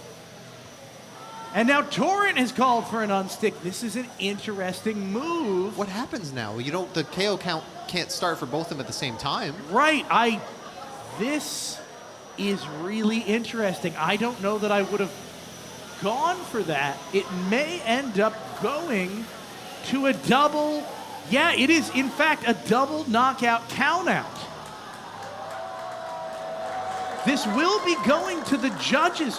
What a strange ending to that fight. It could have gone either way depending on who hit the unstick counter first and what the process was. Yeah, Torrent wasn't able to get on its right side up enough to show motion, so it didn't get counted out. Supernova had plenty of drive ability, but it was stuck and could not get unstuck. Look at that iPhone. It's absolutely shattered. We did lose one phone from this fight. We've lost more phones today than I've ever seen, personally. It's been a long time. We put new armor in place, and this is the first time I've seen that armor ripped out over and over again in a single event. I gotta say, though, Dima, I'm on the edge of my seat. This judge's decision is gonna be wild. It's really interesting. They feel like Torrent was more aggressive early on, but it certainly is in worse condition. Yeah, when it goes to a judge's decision like this, they're going to look closely. Both robots were kind of pinned up for the end of the match. They don't get freed to have the traditional prove-it period that we would normally see, right? But they were both counted out, and the judges did have this time period where they could look and see, were weapons twitching, were wheels spinning, and that will give them something to go on. Oh, we're back to that iPhone. Man, look at that carnage. Woo! All hot girls have an iPhone that looks like this. They all have an iPhone that looks like it has taken hits from 12s in the big cages. One of those iPhones that you just cannot touch without getting glass cuts and shards embedded in your fingers. Oh, that's why she doesn't text me back. Yeah, let's go with that, dude. Okay. Yeah, sorry. Wheel still in the cage. The cage managers have not got in there yet with the broomsticks to clear out the debris, so we get to see all the little bits of carnage left over. What a shot. What a fight. That was an explosive end to Torrent in that fight. I don't think I've seen that much damage on Torrent in a long time, but they definitely put their opponent in a corner before their robot was unable to move any further. So that's going to probably take some influence, give some influence in the judge's decision. There is a new rule right now, and I don't know how it's going to come into effect, but you are penalized if your robot is saved by the bell. Does that apply here? I don't know. I'm not a judge. We're going to have to see what they say. In the meantime, I think we have a replay, and for that, we're going to go to Adam. Thanks, Ricky. We're going to take a look here at that final hit that sent this to a simultaneous knockout. We don't get to see this too much here at NHRL. So basically what happened is one engagement knocked out both robots. You could see that Torrent sent flying into the sky, but then they get themselves stuck in the corner on the follow-up. You see, they drive in for the follow-up and stick themselves on the wall. So it's all part of the same kind of flurry of hits. They get one hit, they try to be aggressive, they try to get a second hit, and they put themselves in the corner. And what's insane about this moment is if either robot had just ended up on their wheels after it, they would have won the fight. Both robots get stuck in positions they can't be unstuck from. So what are the odds here? I mean, I saw this moment, I thought the fight's over. And then, oops, run into a wheel, stuck on the corner, and now we're going to a judge's decision, and anything can happen in a judge's decision. So, I don't know. Ricky, Kyle, what do you guys think about that? I personally think the robot that looks like they won the fight, and at the end of that, Torrent does not look like they won a fight. That was insane. What a huge hit. You could see Torrent on screen there, missing a wheel, missing half of the side of their body, belts hanging off. The weapon still seems to spin a little bit. But yeah, that robot would not be winning any fights in that condition. All right, we have an update.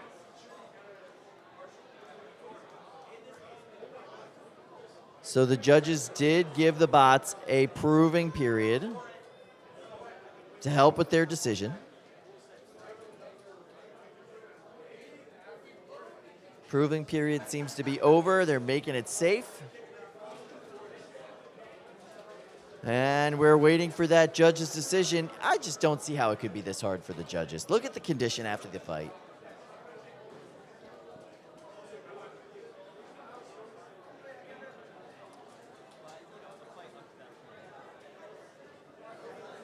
Yeah, Adam was just saying we got to look at the fight up until that point. Right? But I got it. If the end of the fight looks like that, that was catastrophic. I mean, what a massive hit. You don't see that kind of damage in the 3-pound weight class very often. I have to say, coming up to that point, it did feel like that was not going Torrent's way. And it felt like the only way they were going to win was with their movement at the end of the fight, which didn't count. You know, you can watch this fight and Torrent is just getting tossed over and over and over and over again. They get a good hit there, but even then they lost a piece. Yeah. Even in that winning engagement, they lost a piece. The wheels coming off one at a time as Torrent floundered across the arena, taking out the camera here. It does feel like it's going Supernova's way, but Supernova did drive themselves into the corner of the arena here. I actually thought Torrent had enough movement upside down, vibrating around with the disc to not be counted out, but the refs saw it differently, which is what's sending it to the judges. And so it will be interesting to see how they decide. I just think that if it's taking the judges a long time on this one, and if they come up with any decision other than the bot that was in pieces lost, I'm going to be pretty upset. Supernova was stuck. They drove themselves and got stuck. Sure, but then it went to a judge's decision. Both bots couldn't move. It went to a judge's decision. How much of a negative is that? I get it. I get it. If they drove themselves onto a wall and yet there was still some movement, I could see it. Yeah. Oh, okay. I've got an update here. So they're trying to decide what the actual decision is here. Oh, I see. So there's a debate on whether or not this was a judge's decision or a co-knockout. Yeah, so I guess it could have been that the unstick might not have been pressed.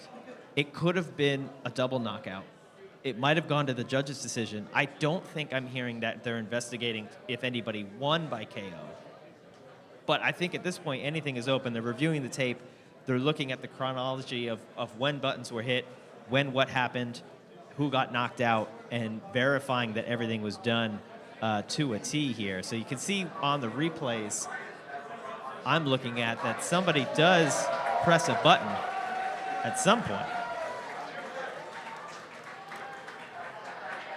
You can see Ricky, normally he's in the booth. He plays many roles and wears many hats at this organization, so he is out there trying to figure this out. Yeah, this is a tricky situation, you know, just verify who hit what when. And it is interesting, you know, because the unsticks are sequential, not simultaneous, but the knockout could still be simultaneous. So, Okay. Officially heard word from control. This is going to the judges.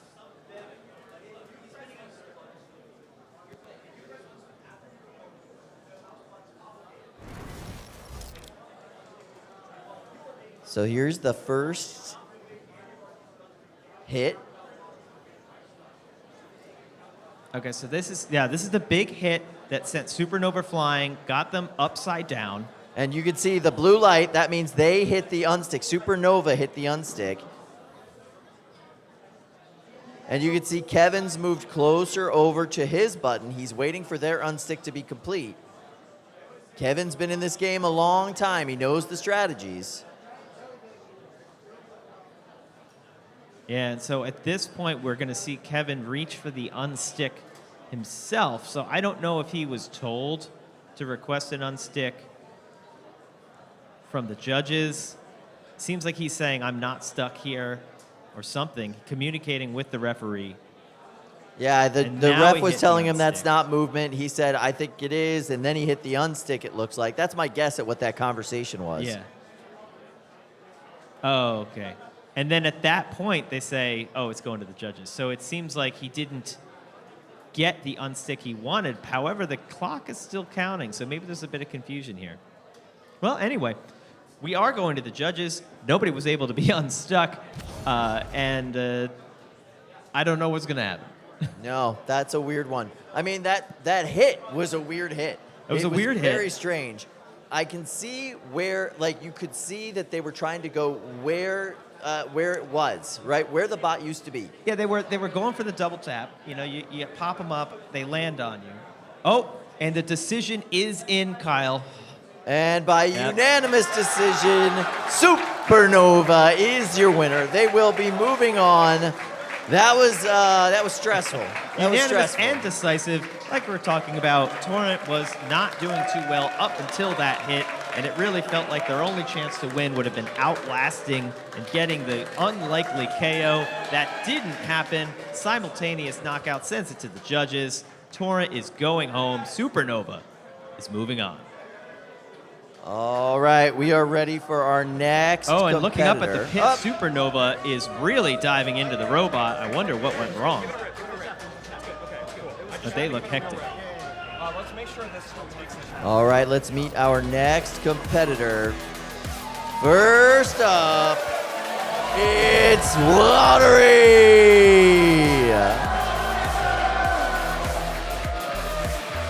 And they are facing, from Gainesville, Florida, and Gator Robotics, it's 12 speed.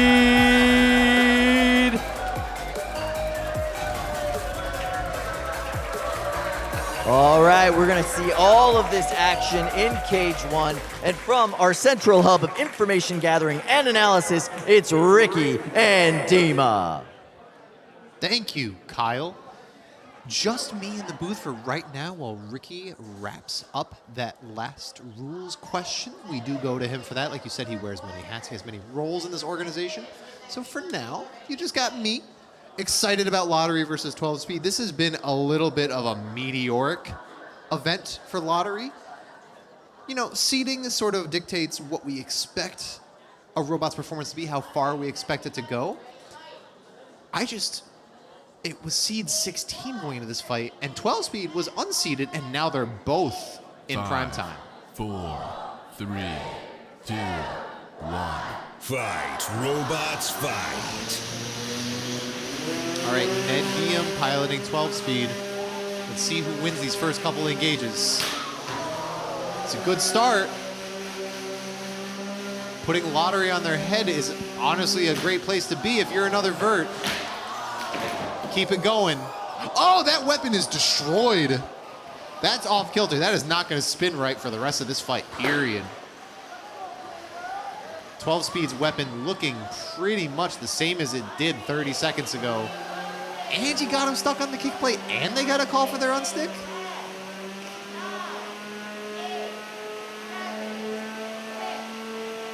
Here's the KO count. You got to call for that unstick.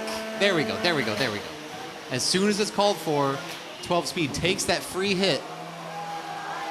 Ah, they're stuck again. It's easy to get stuck and not be able to drive when you're inverted, when your weapon is so off kilter you can get centered on it. And now 12 Speed has punched their ticket into top 4. Qualified for World Finals, qualified for Pro Tour. Some great driving.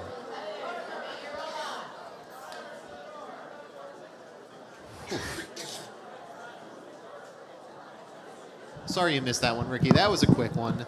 Just to fill you in, 12 Speed has knocked Lottery out of the bracket, finalizing its place in top 4. Sam is cage side with both teams. Oh, but first we actually have... Yes, thank you, Dima. Not quite cage side. I am in the prime time pits right by the Supernova pit table where they are frantically trying to extract their weapon motor to assess the damage on it.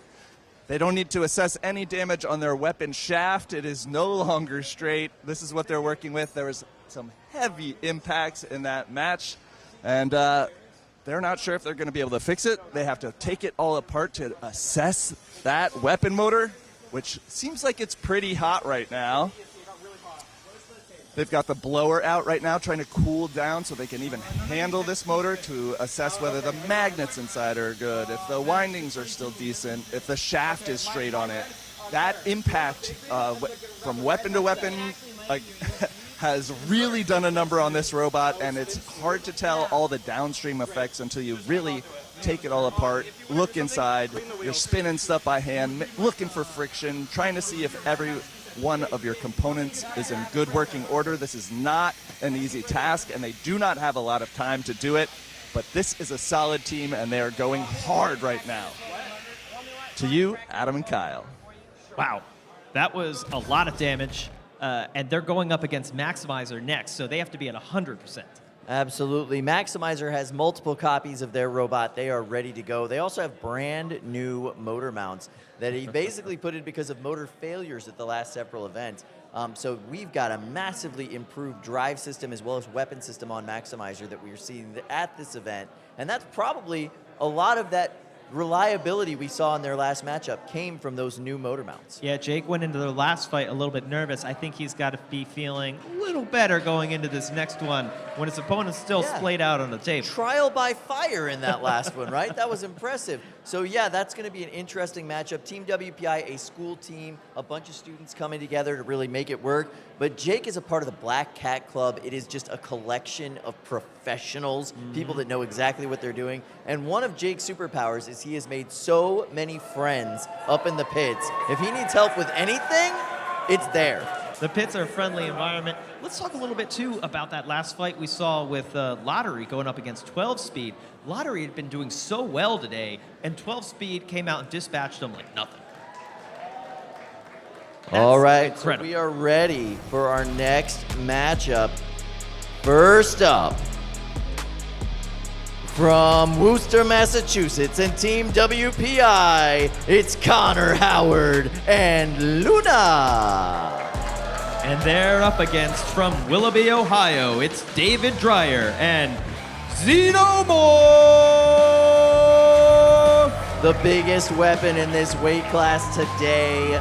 David Dreyer putting on clinics all morning. I cannot wait to see this matchup. Connor Howard diving into the 12-pound division with Luna.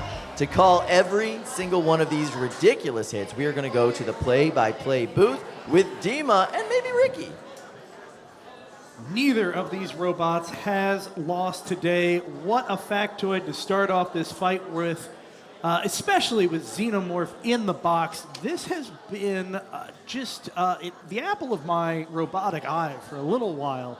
The destruction this robot has been dishing out has been absolutely lovely. They're going up against Luna, and Luna has just been a surprise to me. I am so impressed with just the performance throughout the day, and there's something about it. Let's see if they can keep the vibe going. 1. Fight, robots, fight. I think this first hit's going to be really important.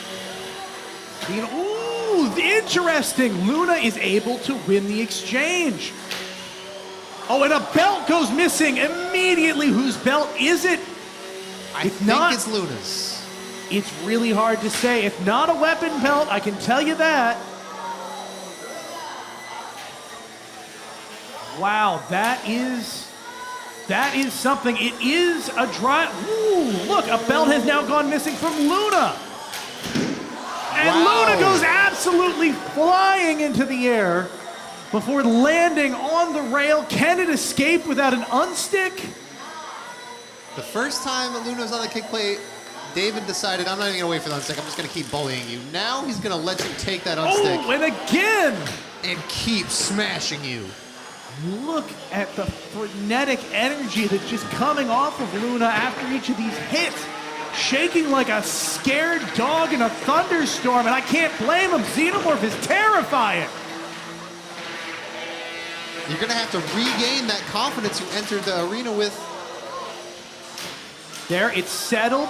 Can it make the best of it? We know Luna can win these exchanges if they're perfectly aimed. But now Luna is sitting motionless. That's bad. I think it's that's a KO. lost a weapon belt. It's lost drive on at least one side. It is dead in the water. And that is it. Xenomorph continuing its undefeated streak through the day. And Luna heading home with a 3-1 record. If either of those robots won, I would not have been surprised. But our stats are being proven right. Xenomorph, we calculated, had an 81% chance to win that, with a 76% chance to win by KO. So, looks like our stats might be a little accurate. Listen, I need to point out, again, Luna is on its first event here ever. This is the maiden voyage, if you will, of Luna. To go 3-1 and then lose in a fight like this is still an incredibly commendable performance. And look, Luna is able to win a lot of these exchanges. You can see a belt goes missing early, and Luna's able to consistently get under Xenomorph. It's this side shot right here that really seals their fate. They end up on the rails. They have to use an unstick, and their composure is just gone for the rest of the match. They're never able to get it back together. They're never able to have this coordinated, carefully chosen attack that they started the match with, and ultimately that cost them the victory. Luna has had an amazing event today. It's their first event, although it is a sized up version of Comet, and we know Comet's effective. Doesn't mean that that is going to be a one-to-one performance. But you made it this far into primetime in a really stacked 12 division. And that was ended in KO. That could have absolutely gone either way. I always say, how do you beat a really big, wide vert like Xenomorph? You kind of have to walk up to it and smack it, show that you're not afraid of it, and either, pop up its big, wide geometry or do something to affect its weapon. And it looked like Luna was doing that effectively for the first couple of engages. But all it takes is one or two bad engages, and Xenomorph has the power to make those engages really hurt. Really count, honestly. Yeah. So just to remind folks again, Luna is a scaled-up version of Comet, the 3-pound robot, also from Connor, and this is the first shot at scaling up that design premise. So for a first-time outing, really impressive. I wouldn't be surprised to see it become a real contender in future events. However, Xenomorph has been the preeminent contender now for a few events, and this has done nothing to derail that train. It wasn't too long ago that Xenomorph was considered like a new kid on the block, rising star, rookie type. And now it's a gatekeeper. It truly is, yeah. And as you said earlier, it's one step away from going from gatekeeper to final boss category. Only 2 more fights left that it has to win. You only need to nab 2 more wins from that point forward, and you have a golden dumpster in your hands, above your head. Indeed you do. So Xenomorph will be fighting 12 speed in its next fight. Oh, it's going to be good. It will be a great one, and Maximizer and Supernova will face off to figure out who is in the finals today. We're going to go to Kyle and Adam. Guys? So happy to be here. Listen, we're going into semifinal time, and I love semifinal time. The stakes are higher, the hits are bigger, and nobody quits. You don't see many tap outs in this part of the bracket. It's going to be a lot of fun. Fewer tap outs. Kyle, all I could think about that last fight was how are those 2 robots in the same weight class? I know, yeah. They said that this is a scaled up version of Comet, but it's only like 30% scaled up. Barely bigger.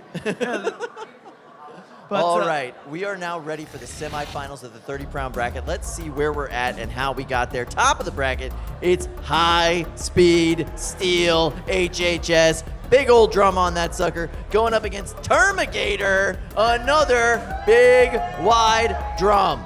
Kyle, I will have to correct you. I don't think that's true because High Speed Steel forfeit against Aries. So I think that's going to be Aries versus Terminator. Ah, you're right. That is incorrect on the bracket. The God of War moving on up against the Terminator. It's going to be 2 college teams facing off. Aries from MIT going up against Terminator from Gator Robotics. We'll finally get to see Aries taking on a big wide drum. That is going to be a lot of power in the box. But Hot Honey versus Synthesis 30. What do you think about that one, Kyle? That is going to be insane. Corey Nason is no stranger to fighting in a multi-bot configuration and fighting against multi-bot configurations, but this is the ultimate final boss of multi-bot configurations. Let's meet our first competitor in this 30-pound semifinal right now. All right. And from Team MIT, it is the literal God of War, Ryan Duarte and Aries.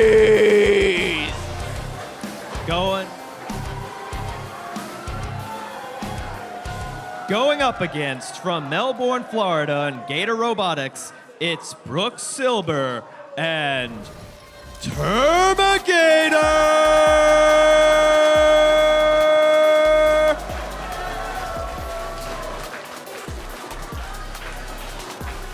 And from a cave just outside the Matrix to call all of this action, it's going to be Ricky and Dima Papazian. Let's go.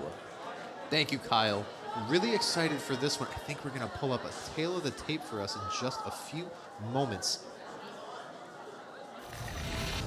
Here we go. Aries, 11 events of experience and the all-new statistics. That's an 82% KO percentage. That's 82% of fights it knocks out the opponent. 75% of the time it makes it to the end of a fight, and 80% of the time it wins.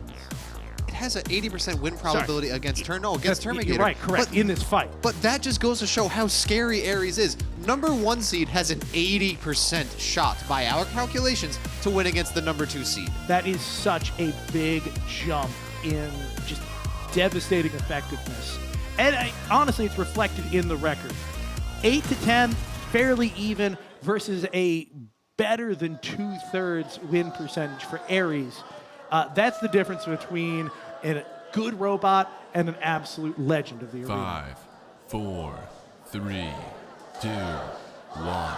Fight. Let's jump into this. Whoa, that is a heck of a spin from Terminigator.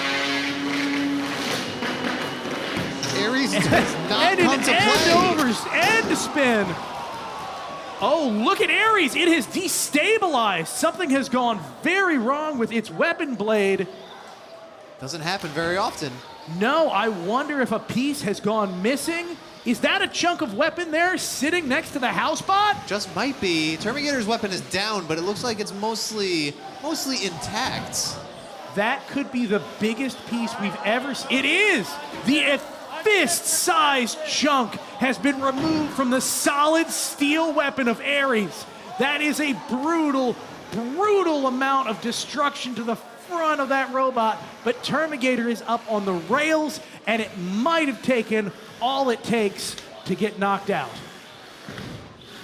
Look at the front of Terminigator. The whole weapon is no longer straight. It's just hanging by a thread in the front of the chassis. Yeah, it's not even attached to that right mount. That is a wild amount of steel that has... Look at that. I cannot get over that. That is solid, machined, hardened steel. Knockout. Absolutely obliterated. I don't think I've ever seen that happen to a bar, let alone one that goes on a 30-pounder. That is insane. That is absolutely crazy. I would love to see some sort of slow motion. I'm going to get into that arena and see where that piece hit, because that is so much energy it takes to rip pure steel apart. Look, you can actually see where the crack started. That far side, the bottom left, is where the crack started, at that bottom of the point, and it proliferated up and then snapped the rest of the way. Absolutely wild. That does not happen in one hit. That doesn't happen in two hits. That is damage that is accumulated fight after fight, weakening the steel until finally it explodes under the stress and strain of a weapon-to-weapon hit like the one against Terminator. There's that chunk that you mentioned, that fist-sized piece of Aries' weapon. Maybe they should have replaced it beforehand, but I think it's honestly great timing. Might as well replace it immediately after, pile driving Terminigator into the kick plate. Listen, there's nothing more optimum than replacing a part immediately after you win a fight. Exactly. So whether by luck or by skill, they timed that lifetime perfectly on that part. Look at that. That is a wild, wild failure mode. It does look like there was a secondary chunk. Yeah, take a look. That piece is missing. So this actually blew into two separate pieces. I wouldn't be surprised if that other piece is embedded in the wall of the arena somewhere. Yeah, he was pointing at the cage like he's ordering a Subway. Yeah, let me get some of that too. Can you give me that one piece that fell too? We need that kind of. That is crazy. Normally, we encourage competitors to give trophies in the form of bot debris to their opponents. But if it was me in the arena, if I brought Aries to NHRL today, there's no way you could tear me away from that piece of steel. That is a permanent trophy shelf mounted way to just commemorate this fight. Oh, yeah. Let's go to a replay. Adam's got it for us right now. Yeah, thank you, Ricky. It is really fun to see two high kinetic energy robots go up against each other. These robots have a lot of power. They're designed to hit another robot, but when you get two weapons hitting each other, the power levels double, and then that's when you find the weak spots. So we're going to take a look here in slow motion, exactly what happened in that hit. Aries comes in, and this is the worst type of hit for these big spinners. Terminigator was upside down with the drum spinning down. That means the weapons came together and hit each other tooth to tooth in the same direction, doubling the energy that was going into it. And you can just see the piece of their weapon fly off. You can see it bouncing around the little shards. And where does it even end up? Pieces everywhere across the arena. And then the chunk ends up in the opposite corner down by Fluffy. But that's what happens when you have one robot spinning up and one robot spinning down. Usually one of them breaks. Interesting thing here, both of them broke. Aries still able to spin, but their weapon shatters. Terminator never spun again after that moment. Couldn't really drive well either. That's the hit that determines the fight. Wow, that was a lot of energy, and you don't usually see a weapon break like that in the arena, but a lot of power out of Aries. Kyle, toss it back over to you. Thank you so very much. That was one of the craziest weapon breaks we have seen in a long time. Such a solid hunk of steel getting ripped apart is always a glorious thing to behold. Here at the National Havoc Robot League, You gotta love it. We've seen so much insanity today. Right now, though, we're gonna go cage side with Sam Hansen. What you got, Sam? Yes, thank you, Kyle. I am here with Ryan and the MIT crew behind Aries, and that was an incredible match. What a hit. But y'all have been kind of struggling lately. Can you talk about what it took to turn it around and start winning fights again? Yeah, honestly, it didn't take that much. I have a lot of belief in the team we have here and the robot we've built. The past couple of fights, they've been a little tough, but the performances have been very strong, even though the results haven't been there. So we just keep going, and it's starting to go a little better today. This is new, so aside from that, but no, it's been good. All right, and you guys have a spare beater to put on this robot? We have a whole spare robot, so this one's going to get packed up. Okay, well, you're prepared. Looking forward to your next match. To you, Adam and Kyle. Thank you so much, Sam Hansen. That was just a delight. Wow. Yeah, I mean, maybe heat treating to a slightly harder or slightly softer level after that one, but that was, what a hit. That was very impressive. Well, we've got more action from this weight class coming your way with some really big kinetic energy. So let's go ahead and meet our competitors right now. First up.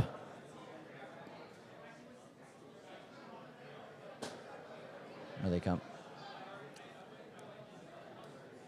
Maybe we try again. It's good. It's possible. We'll see. They might be here. They're coming. I hear the rustling. They needed a moment. Yeah. All right. First up, from Team 90s Kid, it's Joshua Reinhardt and the spiciest condiment on the planet, Hot Honey!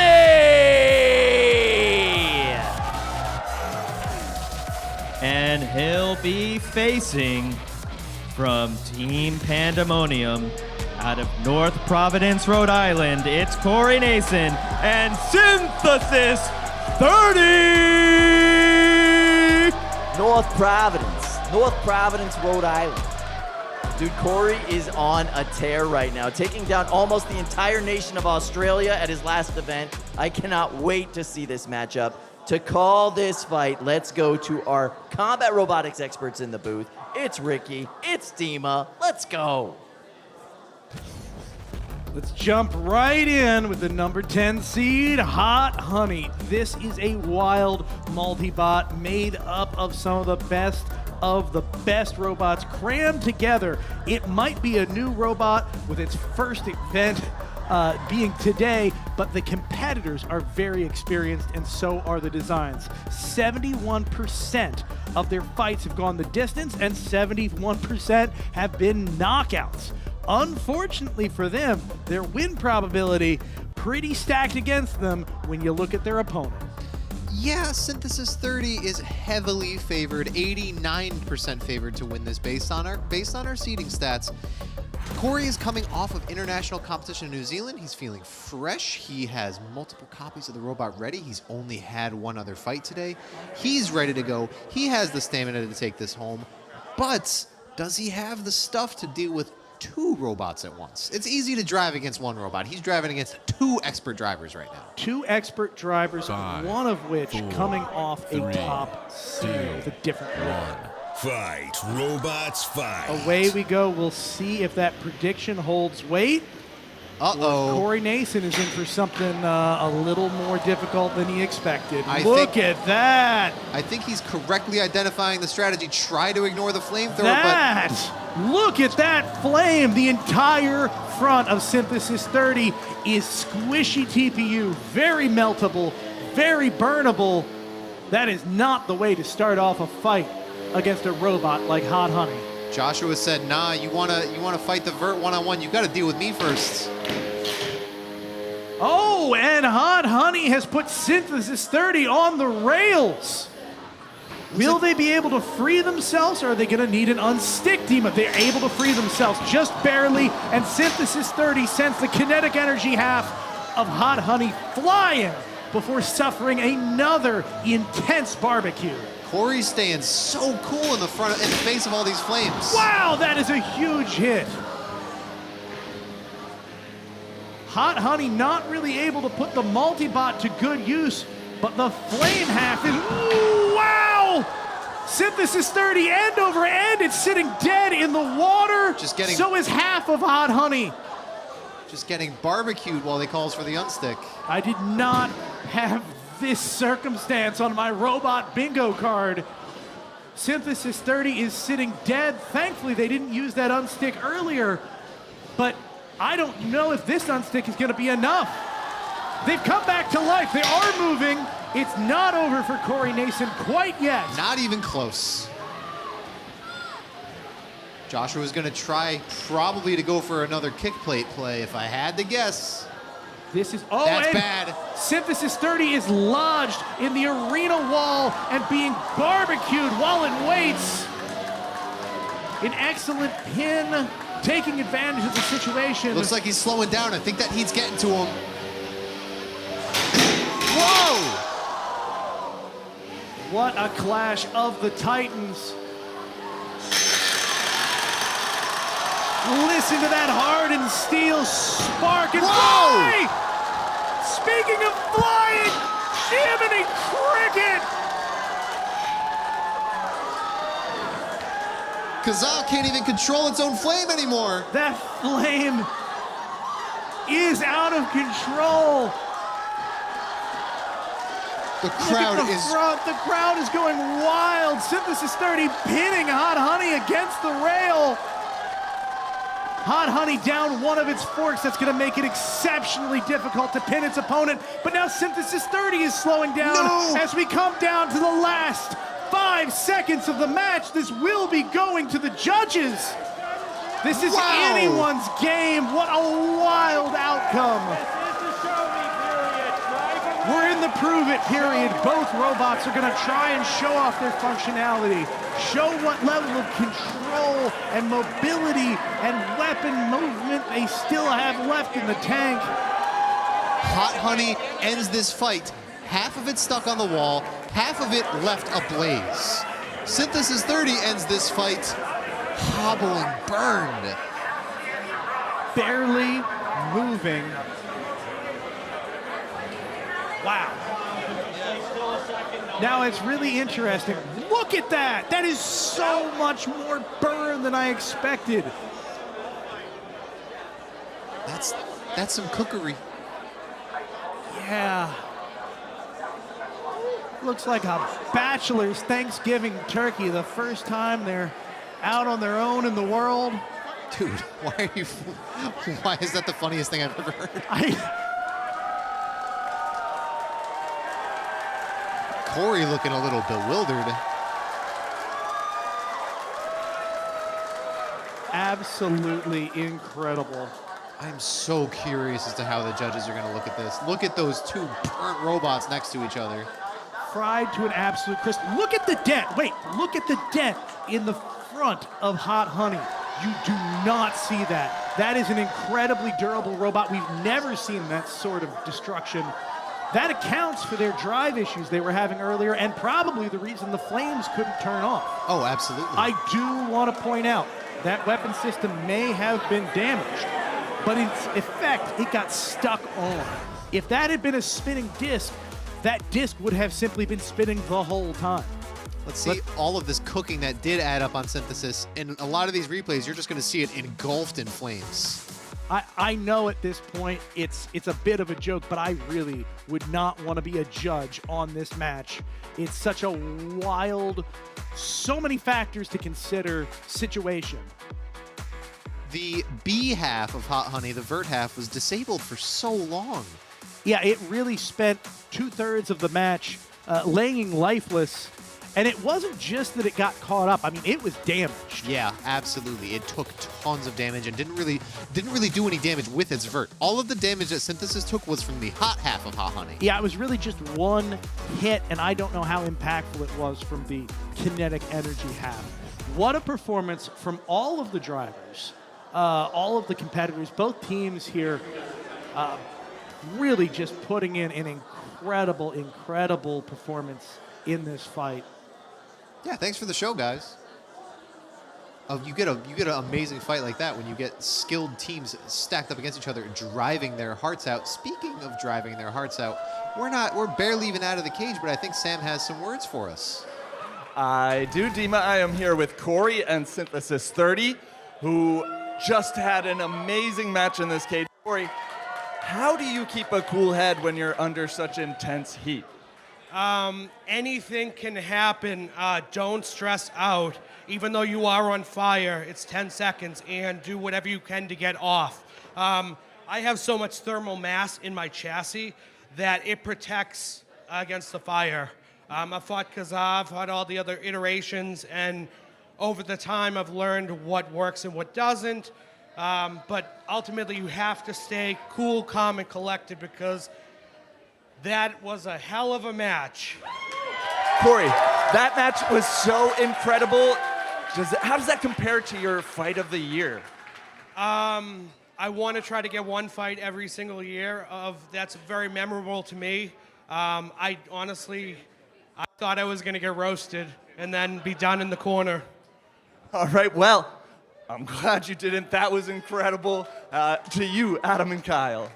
You know, you could talk about Corey's driving ability. You could talk about his robots. But I will say there is no one more wholesome at this event than Corey Nason. What a good guy. What a fight, and the robot gets better every time out. It just gets more and more reliable. We used to talk a lot about, the reliability of that robot, which one were we gonna see? More and more, we're seeing the reliable version. Yeah, that's not even a conversation anymore. The bot just works. Team Pandemonium knows what they're doing, and they put together an amazing machine. All We're right. gonna toss it down to Sam for the judge's decision, cage side. I'm so Yes, the curious. JD is in, and I am standing right next to your winner, Corey and Synthesis 30.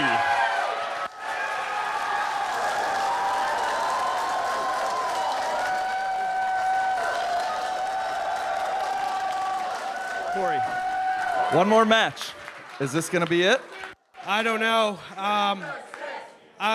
I wanted a rematch with Aries, and I'm getting my rematch with Aries. I'm going to give him all that I've got. I feel that I may be able to go 3 minutes with Aries. I don't know. We'll see. We will see if it even takes 3 minutes. I can't wait till this 30-pound final. To you, Kyle and Adam. Wow. All right. Check out Aries up there in the pits. Team MIT looking calm, looking confident, looking ready to go with this amazing machine. And the weapon is in one piece again, Kyle. Well, they had a couple. They had a couple copies. You telling me they didn't weld that back together? Yeah. That is going to be an incredible fight. I cannot wait to see it. What a rematch. Corey Nason looking so much stronger since last time he faced that robot. I want to see another weapon shattered. It could happen. All right, so we are now heading into the semifinals in the 3-pound division. Let's talk about this ridiculous bracket. Up at the top, we've got Blunder going up against Usagi. Alexandra Pierce, I gotta say this, never made it to semifinals before. This is her first time in the top 4. She's made top 8 so many times. It's amazing to see her going this far in a tournament. But Blunder looked great. Blunder looks incredible. All of these bots look incredible. Let's talk about another surprise at this tournament, Fragment X. Just an incredibly hard-hitting, fast machine. Cannot wait to see them going up against Sting Operation, 2 overhead attack bots, making it into the final 4. It's the new meta. We got a chance to see overhead versus overhead in the finals, Kyle, and that would be something, except I don't know if it's gonna happen. All right, let's go ahead and head right into our first matchup. First up, from Team WPI, it's Evan Rosenblatt and Blunder.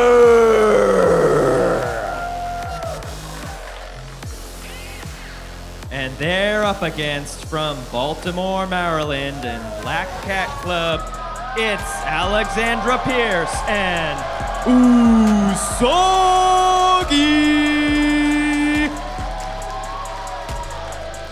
It's a tale of 2 similar matches. We got overhead attack bot versus big, hard vertical spinner.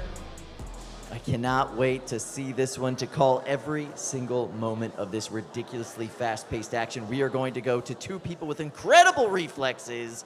Dima, Ricky, let's go. I appreciate that one. I don't get compliments on my reflexes very often, but we have a tale of the tape for you. On the pink corner, we have Blunder, our number 8 seed for today. It's its 6th event. It has a 52% chance to end in KO, a 76% chance to go to the judges with this one, and we have it only with a 27% chance to win here. Well, I gotta say, I think that's for good reason. Usagi has been such a menace and has been so powerful today. It goes the distance almost all of the time. It has a fantastic record, and it has been looking locked, loaded, and dialed in today at today's event. There's a reason it's number 4 seed compared to Blunder's number 8, but Blunder has looked so good today, taking out other top seeds like Jackalope, like my boy Turbo Fiend. I hear the crowd cheering for both sides here. I like some even parity on here. You know, we talk about crowd favorites, and usually when you get to this point in the competition, everybody's a favorite. Everybody's favorite. I do think rabbits get a power-up on Easter, though. I know I keep repeating myself, but... I just, while we have a half a second, I want to say how much I love the carrot sharp tip covers that go in the front of Usagi. It's just wonderful. 3, 2, 1. Fight, robots, Go, fight. Usagi hitting the wall briefly and then winning the first exchange with Blunder before being thrown head over heels. Wow. Fantastic control from Usagi, but immediately losing a left-hand drive side belt. That is going to be a big deal in this fight. It definitely is. I wonder if it's going to affect her ability to get up the pin that she needs to line up the kill shot. Well, it's the worst-case scenario right now, Dima. Oh, no! Oh, Usagi looks down. The drive... Okay, they are back.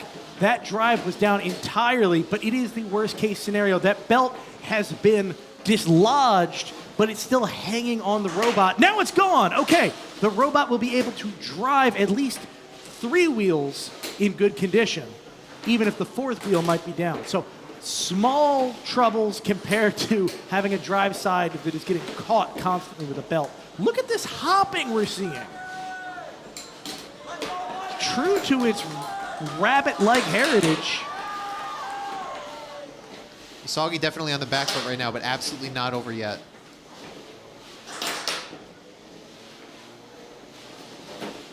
Now, we have not seen the weapon on Usagi come into play here.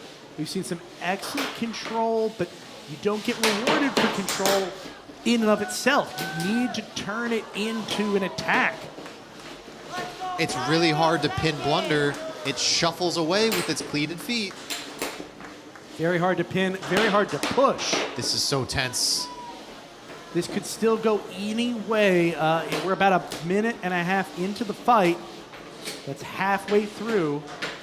Usagi is not taking critical damage, not just yet, but it's having a hard time doing what it wants to do. It's starting to see a level of attrition here. Yeah, 2 minutes in, we are in the attrition match. It's the thing, though, we have a minute left, and all a hammer saw really needs is one perfect hit. This is so tough. Usagi comes in hot, they get sent flying. They come in slow, and the glancing blows deflect them. It just feels like there isn't an opening on either end of the spectrum. There it is! Have it. That's the hit that they need. Can they do it again? A good pin. Can they turn that into a hit? Oh, that was a weapon to weapon. They're brave enough to take those because there's 30 seconds left. Yeah, at this Here point, we they've go. got it. This Here we is go. the moment. Can they turn it into critical damage? They can! The drive is starting to suffer on Blunder. And another hit. Usagi's coming out for all it's worth, trying to make the most of the last 15 seconds of this match. Going crazy with that weapon in the last few seconds. Will it be enough? Weapon to weapon. They're showing the intent. Oh man, Dima, that was something. Both of these robots tried. Usagi got brave in the last, 30 seconds of the match. They threw whatever at the wall would stick. The question is it going to be enough? This is such a tough matchup for hammer saws too. These egg beater style verts. Those drums are wide, and it's really hard to pick a shot that isn't weapon to weapon. you ideally want to send your hammer saw into like critical components, weak spots. You don't want to send it into strong spots, but sometimes it's the only option you have. Sometimes you got to go weapon to weapon. Let's see if we can find a turnaround here in the replays. Earlier in the match, when that belt was caught up, Usagi took a number of hits simply because it wasn't mobile. Once that belt was gone, they tried their best to be aggressive, but whether they attacked fast or slow, they were repelled by Blunder over and over again. It's only now, towards the end of the match, where they're able to get this series of very brave or very stupid attacks. You can call it either way, but they had to shoot their shot, whether it was going to work or not. They were able to make it work, but again, that's 30 seconds of a 3-minute match. Will it be enough in the eyes of the judges? I don't know. Dima, I know you don't know. We're just going to have to wait and see. That was such an exciting fight. That last hit that we saw in the replay, it looked like she ran the weapon into the shuffler on Blunder's right side, and it looked like it affected it somewhat. But you need a couple more of those to score a KO-style knockout that the hammer saws are pretty much always gunning for. Now, one thing I will say is I did not get a chance to see what the Prove It period looked like. I know towards the end of the fight, Blunder did take some hits, and I'm not sure how much that affected their weapon or their drive. The judges are going to look closely on that, and I'm sure that's going to be a big deal. While we wait for that decision, we're going to go to Adam and Kyle. Guys, take it away. Thanks, Ricky. That was a good fight. I don't know, for me, that was all Blunder all day long. But let's take a look in the pits here and see. This is Team MIT, and doesn't look like they're working on the robot at all. Yeah, we were going to look at them working on the robot, but they're not working on the robot. It looks like they're just talking. Oh, yeah, let's look at the other side of the pits here, though. Who are they going to face? It's a little bit more hectic over here. Yeah, Team WPI's got a little bit more stress, a little bit more work to do, but they're getting it together. You know, they got some stuff to work on. So many good college teams. MIT versus WPI, a classic battle in the combat robotics world. Cannot wait. Plop it in the test box here real quick.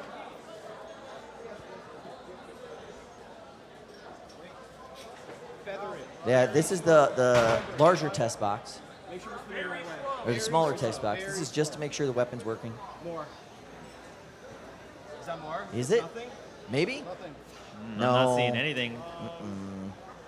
That does not look like it's supposed to. Yeah, when your opponent's on the other side of the pits just looking chill, I don't know how that feels. It's probably not great. It's 2 phases. 2 out of 3 phases. So this is an interesting situation. So they put it in, and they just weren't getting any movement out of the weapon. They got a little bit of twitching out of the drive. And you got to think that's some sort of electrical wiring issue. Something's not plugged in right, or something's dead. Put that top plate on too fast here, fellas. Yeah. I think they knew that there was a chance this would happen, hence why they were running over so quick to do it. And they might need to run back. All right, we are coming up on a judge's decision from that last bout. But yeah, there is some ongoing stress happening up there in the pits right now for Team WPI. They have got to get that robot back together at any means necessary. Those moments in the pits happen to a lot of us. They're going to remember this as a blur. Hopefully as a blur that ended with them getting into the arena. All right, and we are now ready for our judge's decision coming up on your screen right now. By unanimous decision, your winner, it's WPI's Blunder. Yeah, all Blunder all day long for me. Usagi had some good shots in at the end there, but just not nearly enough. That Blunder it looked like the only thing slowing them down at the end was they hit so hard they were running out of battery a little bit. Big congratulations to the Black Cat Club and Alexandra Pierce making it to the Final Four for the first time, qualifying for the World Championship Pro Tour event. Yeah, that's always #1 on everyone's list when they come here, is they want to qualify for championships. That's the big prize at the end of the year. You got to be in it to win it. And then you want the dumpster, but you get that qualification. That's a nice little consolation. Yeah, prize. it's a good one. You get an invite to the World Championship tournament, and you get an invite to the World Championship. It's not a bad way to be. Yeah, maybe we'll see them in May at the World Tour event, the first one ever in mid-May right here in Norwalk, Connecticut. That'll be great. That'll be fantastic. All right, so let's move on to the next part of this bracket. We're going to meet our first competitor right now. Right up It is going to be Fragment X. Zechariah Matthews from Newcastle, Colorado, and Shadow Combat Robotics, 4-wheel drive vertical spinner. Love this machine. And they are facing from Succossona, New Jersey, it's Mark Young and Sting Operation! A hive of one, as we just found out, and a beekeeper. Gotta love that. Same story as the last fight, overhead attack bot going up against a powerful, fast 4-wheel drive vertical spinner. To call all of this action, we're gonna go to our friends in the play-by-play booth. Dima, Ricky. Let's jump into it. The 23rd seed, Fragment X. 3 events of experience, 64% KO ratio. A durable robot, almost always going the distance, and a solid win record. However, it's not favored in this match because of its opponent, the number 5 seed. Sting Operation, piloted by Mark Young. 8 events worth of experience, and that's not even counting all the other events that he goes to outside of NHRL. He has a higher percentage of KO for this match. He has a higher chance to KO, a lower percent chance to go the distance, but we have him favored to win by 75%. You might think that's a little drastic. I think it comes down to Fragment X's piloting and top armor, and if they can avoid the kill shot that Hammersaws really want to get. Like I said before, Fragment X is eschewing the classic titanium top armor for cheese block technology, hoping to have enough of a plastic barrier on top on either side of the weapon to withstand the blows. 2, 1. Fight, robots, fight. And we're off. Sting Operation has been nigh unstoppable today. See if they can keep it going. So far, so good. An incredible pin right off the bat, pushing Fragment X into the house robot. Interesting that he didn't take a shot there. I am a little surprised myself, but you gotta take into account the armor on the top of Fragment X. If I had to bet, Sting Operation is going to try to get Fragment X inverted before they take that shot. I completely agree. It's just a matter of respecting the cheese blocks in a way that people often don't. Then they get their hammer saw stuck, and then they say, okay, we need to ban cheese blocks. There's a spin up. Remember, there is a cost to that, though. If you take your time with those shots, you might not get a chance again later in the match. Oh, yeah. And if you don't get a chance later in the match, it will be held against you when it goes to the judges. If it goes to the judges. Cutting halfway through one of the front forks. Incredibly impressive. Those are hardened steel. Very difficult to chop through, and they made it look like butter. Mark had a steel fork in front of him, and he thought, this ain't no thing. This is a weak point for me to chop off. Here we go. Oh, a major slice embedding into the top of Fragment X. However, this is what Sting Operation was worried about. That cheese block armor. It's like bubble gum to a weapon like Sting Operations. For those that don't know, the idea of the cheese block armor, and it looks like that's some pretty low infill on the inside there. Almost wonder if that is a entanglement risk. But regardless, the idea of the cheese block technology is you have so much height of plastic that their weapon is simply not big enough, long enough, with not enough reach to get through the distance of plastic that you have. If you are a cheese block hater, which personally I am not, but if you're a critic of the technology, think of it like throwing your weapon into a 3-dimensional fishing net. It's basically a giant web of plastic that has been woven in vertical and horizontal and depth-wise dimensions, and it's just perfect for sucking up a weapon like the vertical spinner on Sting Operation. Just because you can get that tooth through the plastic doesn't mean it's as easy to get it out. Yeah. Now, it is important to point out the cheese block technology is not intended solely to stick your opponent's weapon. No, it has other benefits and uses and everything else. But when it comes into play like this, it's definitely a factor. No, the theory behind them is just that you have enough distance to cover the entire reach of the weapon and then some, so they can't touch your critical components. It's how you print those cheese blocks, how you 3D print them, and what they look like on the inside, how squishy they are. That's when we have entanglement questions coming into play. All right, well, we are back in the fight. Sting Operation is going to try to keep the momentum going. Wow. Fragment X honestly looks like it's trying to turn things around. Despite a bent fork, it is winning these pushing engagements. But I wonder if the fork's honestly helping. Well, it's acting now as a keep-away stick. Yeah. And that keep-away stick for a hammer saw like Sting Operation can be a big benefit. Here it is again, Sting Operation. Will they go for the hit? They will. Another in the same spot nearly into the cheese block armor. Might be stuck again. We do have a rule here at NHRL. If you have repeated entanglement risk for the same reason, the fight ends up going to the judges. So that may be the cage side steward decision in this case. Who is cage side steward?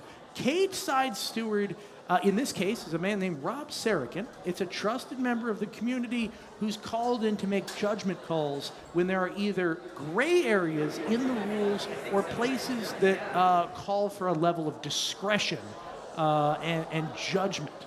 As NHRL employees, someone like me, generally I can advise on what the rules are, but I shouldn't be telling the people cage side how to interpret the rules. The rules should speak for themselves. So I might explain what the rules are, but it's not my judgment to say how the rules are applied. Mm-hmm. So the role of cage side steward is the person who then makes that judgment call.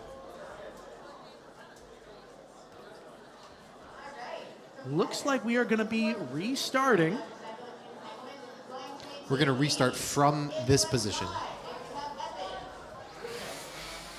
Oh, it's the prove it. Okay, so we have, we have gone to the 2 in a row rule for entanglements. We're going to the prove it period. Cage manager decided we are taking this right to the judges. This is a double entanglement for the same reason, and there may be some sort of, clear risk of entanglement with the way those those 2 cheese blocks on either side have been printed.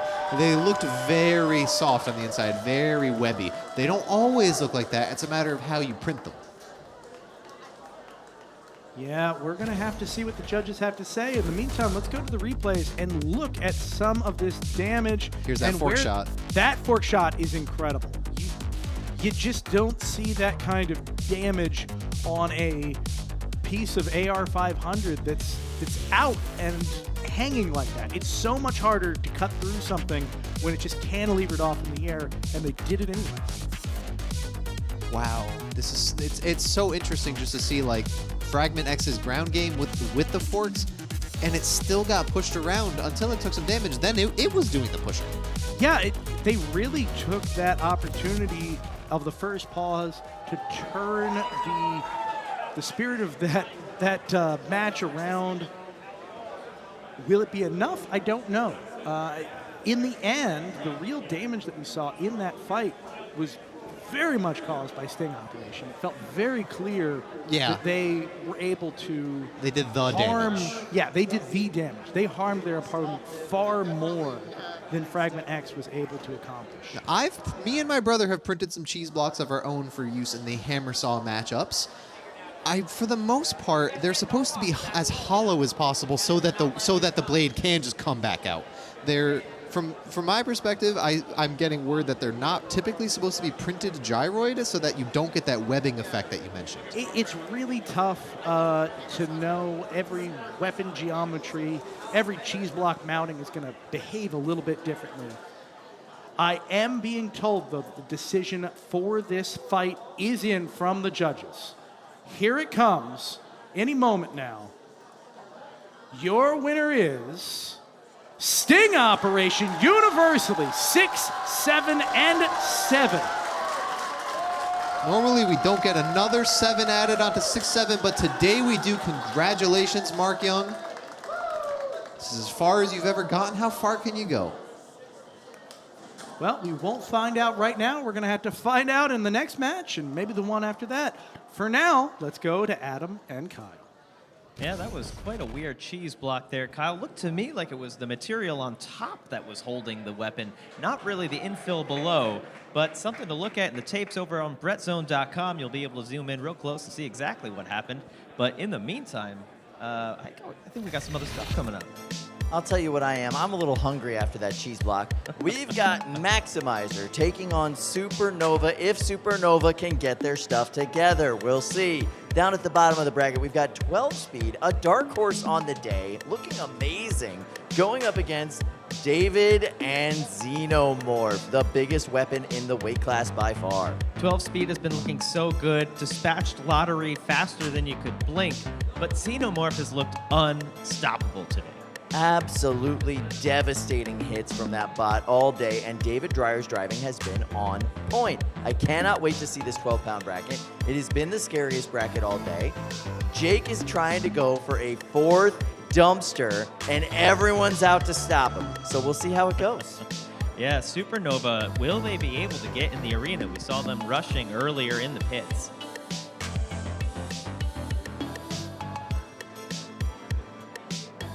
All right, let's meet our first competitors.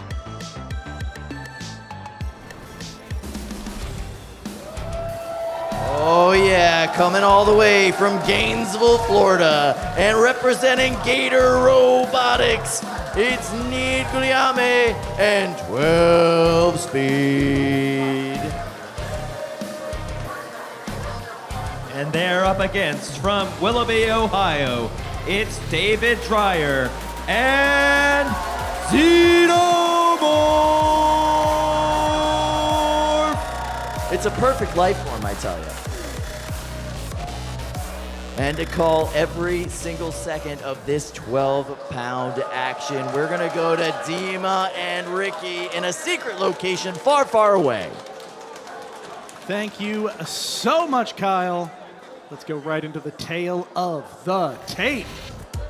First up, the 26 seed, 12 Speed, second event ever. 75% of its fights end in a KO. 2/3 of the time, it ends up going the distance. But today, it's sitting at only a 16% win probability. And Dima will tell you why. I don't want to repeat what you said too much. Xenomorph is not number 26 seed, it's number 27, has the exact same percentages for KO percent and for going the distance, but we have it calculated at 84% chance of winning this particular fight. That's a really big number. I'm honestly, it's hard to figure out why we've calculated it. It's got to be the experience with, there is some magic in the math when they look at who has won against who. And right? matchups, yeah. You know, the matchups that you have. Strength of schedule is a big question. The type of robot you're facing against. It might be that 12 Speed hasn't fared nearly as well against vertical spinners compared to, say, horizontals. We'll have to see how it plays out in this fight. 2, 1. Fight, robots, fight. Go, both robots spun up almost immediately. Xenomorph a cautious approach. Oh, and it paid off. That was a fantastic hit to the side of 12 Speed, who is now up against the arena wall, and then takes another massive hit, taking a huge, just taking the belt and wrecking the side. Now the other side is wrecked. 12 Speed being thrown like a rag doll across the arena. Xenomorph wasting no time. So, wow! This is a wild, wild amount of damage. That robot's not flat anymore. That robot has gone from a pancake to a taco. Pieces are strewn across the arena. It's not even the same shape. The wheels are not off, but they are completely... How is it still moving? Uh-oh, Xenomorph is the one that's not moving. It's in shreds, Dima. And now it's stuck. It's still Xenomorph taking no chances, turning 12 Speed into a hat and then into absolute garbage. Oh, no. Look at the motor, the batteries, the innards, the guts. The entrails spread across the arena. That's what Xenomorph does. 12 speed reduced to ashes in a matter of moments. Misspoke in the tail of the tape. Xenomorph is not number 27 seed, it's number 3. And it proved why with that fight. Wild, absolutely wild. That is an insane, absolutely insane amount of destruction. You can't even tell what parts were supposed to go where anymore. Completely dismantled. Battery on the left, electronics dangling out like intestines, armor sitting to the right. You can see the flame-proof tape still stuck on from earlier fights. Let's look at this replay. Xenomorph immediately getting a big hit, sending 12 speed tumbling.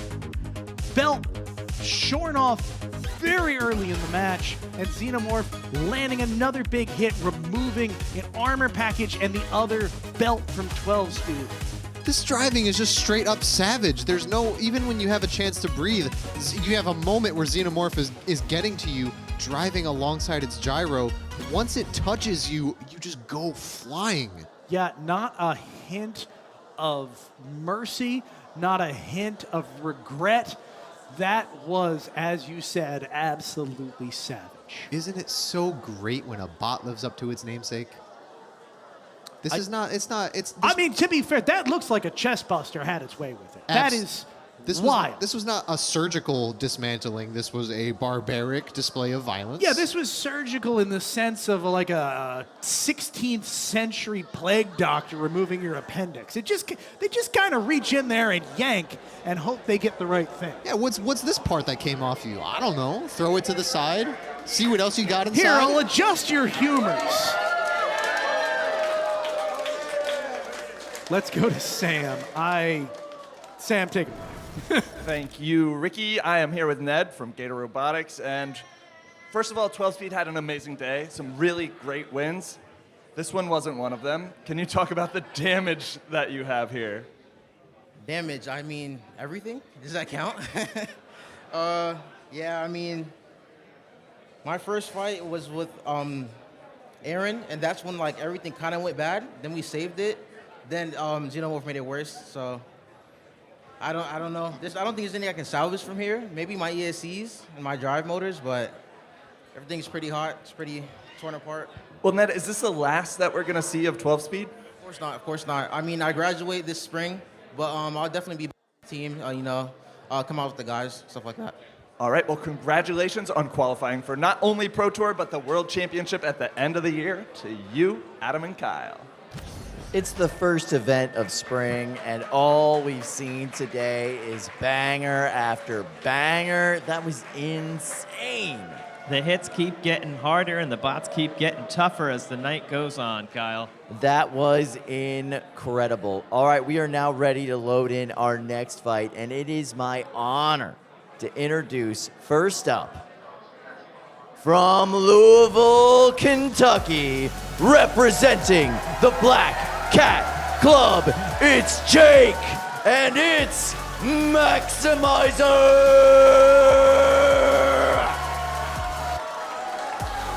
And they're up against, from Team WPI out of Asheville, North Carolina, it's Ezekiel, Gonzalez, Solano, and Supernova!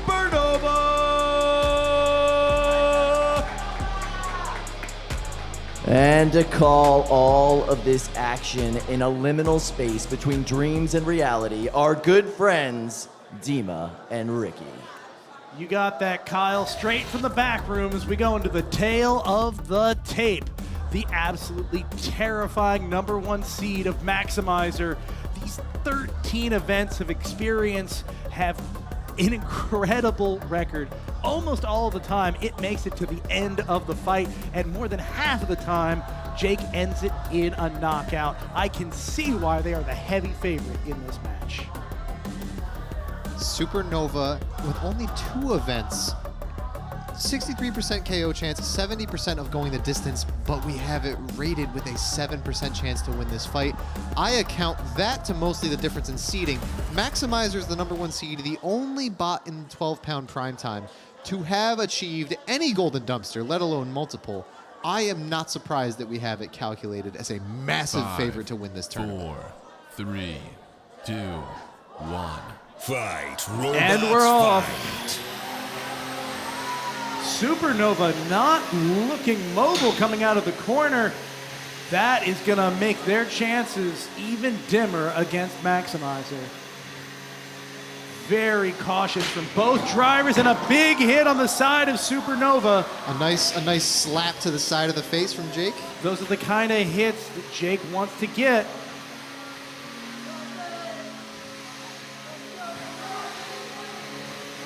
Very, very cautious driving. A swing and a miss from Jake. Supernova trying. Wow. Yeah, went under him. Wheeling, so they land. They just go over Jake's weapon. Mortal Kombat style leg sweep. Ooh, very interesting. Supernova looking a little more mobile when it was upside down. Might be the move. It may well be. Oh. This is such a strange fight, Demon. We're already a minute in? I feel that way. Supernova has stopped moving. They've called for their unstick. What has gone wrong here? Another big hit. I don't see any wheel movement. I see smoke. I see fire. A blaze has broken out in the middle of the arena. That battery is an inferno. The carbon fiber just barely keeping it contained. Jake with a shirt that reads 8 lives remaining. Did he just get a 9th? Captured from his opponent? The slogan of the Black Cat Club having emerged from Chainsaw Kitty's last event, where it went down in the fight and came back up, and the crowd chanted 8 more lives. A very strange match. You can hear, I can't believe it worked, cage side. That is a lot of excitement. That is a lot of hype. It's well earned. An appropriate amount of energy from everybody's favorite little golden retriever, Jake Hoffman. You will be uncomfortably energetic.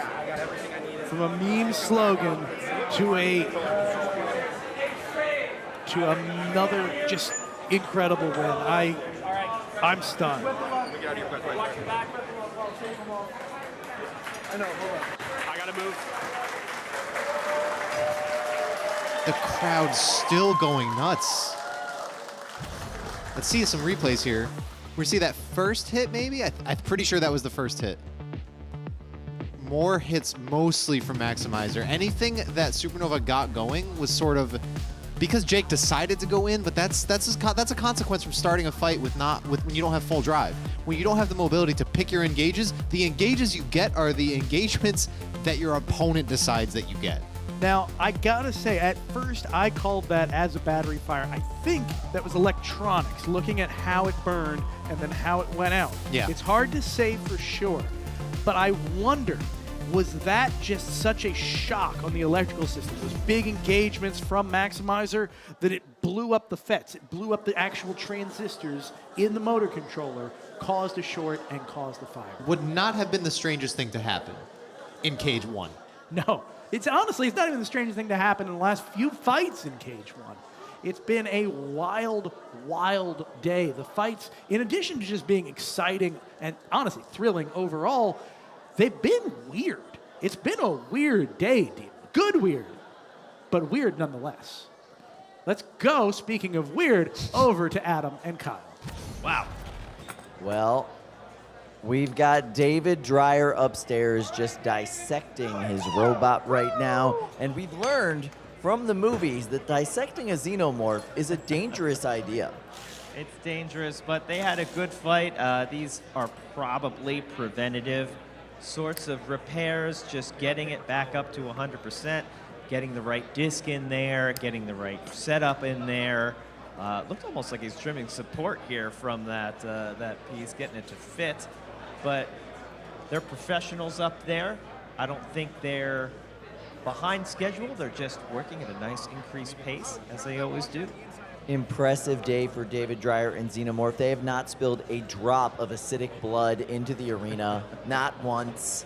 Can't wait to see them go up against Jake and Maximizer. Nice look in here at the inside of Xenomorph. You can see the metal inserts inside of the primarily plastic frame around the outside.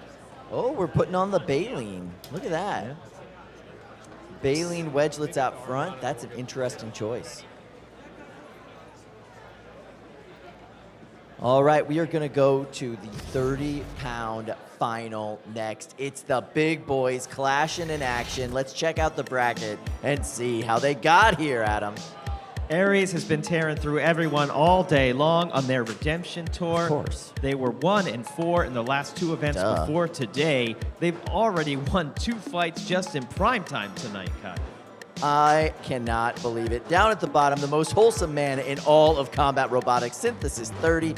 It has been on a tear, getting through the perennial favorite, Hot Honey, in my opinion. That was stunning. I saw they had a 90% chance, according to the stats. I said, all my money on Hot Honey. I'm broke, Kyle. All right, it is time for a rematch. It is time for devastation. It's time to crown the first Golden Dumpster winner of the day. First up, from Team MIT, it's Ryan Duarte and the God of War, Aries!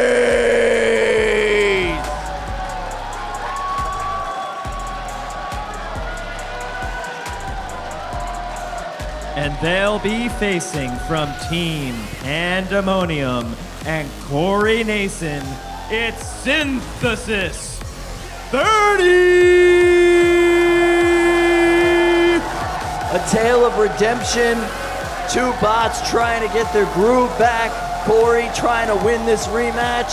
Aries trying to go home with a dumpster after some losing bouts in the last 2 tournaments. We're going to go to our dear friends 12 seconds in the future in our play-by-play booth. Ricky, Dima, let's go. Take a look at Aries, our #1 seed, and for good reason. They've got the experience with 11 events. They've got the killing potential with an 83% knockout percentage, and they've got the durability lasting to the end of the fight at least 3/4 of the time. Unsurprisingly favored to win, but they do have their work cut out for them. There's some things that the numbers and the stats and the percentages can't account for, and that, in my opinion, is the fact that Corey wanted a rematch with Aries, and he's getting it. Now that he's getting it, I think that heart that he's bringing might improve his chances a little above 18%. But like we keep saying, Aries is #1 seed for a reason. I just don't want to count Corey out yet. I believe in Synthesis 30. I believe it can do it. We're going to see. This is kind of I know we say it a lot. This is kind of a white whale for Corey Nason.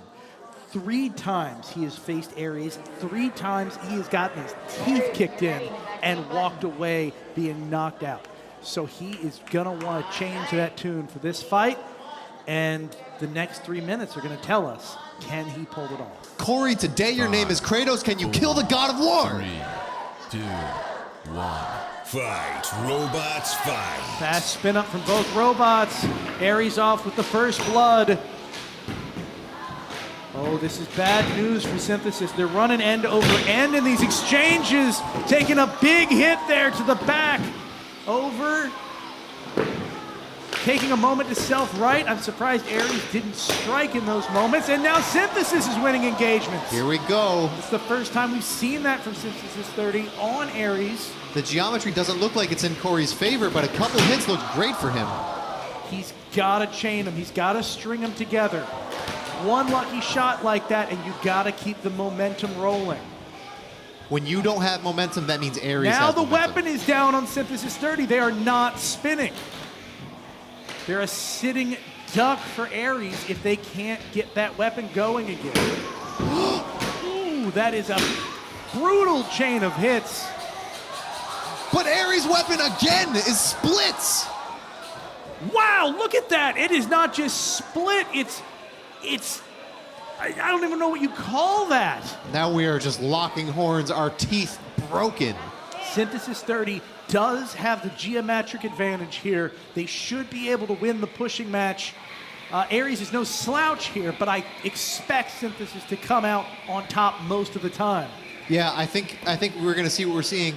Pushing until Aries can sort of breathe a little bit and get that do-si-do action. Oh, look, Aries up against the rail. They call for unstick basically immediately. They are requesting an unstick. They're off the rails. Not quite yet. Almost. Corey doing what he can to prevent this from working out in Aries' favor. Aries is free, but they do not get a second shot at that. Synthesis 30 is going to try to do that again as quickly as possible. Oh, and he's close. Corey is close. They can only hold this pin for 10 seconds. Goes right in for another one, though. There they are again. Will this be it, or can Aries free themselves? The countdown has begun. Team Pandemonium jumping for joy cage side. I can't blame them. This looks like a tight situation for Aries. That is a knockout. Corey walking home with the win he's been searching for years. Corey Nason has dethroned the king of the hill in the 30-pound bracket. Aries is our reigning #1 seed and champion no longer. Look at the joy. Look at the emotion.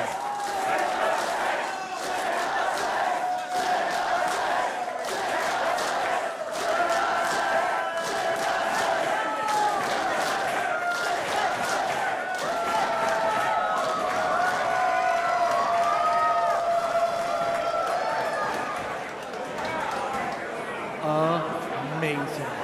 I have to point out, this isn't just the first win for Synthesis 30 over Aries.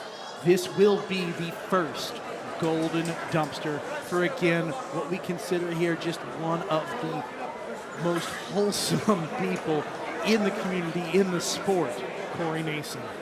Talk about well-earned, talk about well-appreciated. I can only imagine what's going on in Corey's head right now. No, I can't. I take that back. Dima, you've been there. I've been there. I haven't had a dumpster past my first one, so all I know is that first dumpster, but oh my goodness. This is his first dumpster, too. It took him longer than it took me. Yeah. I got lucky, I admit, a little bit.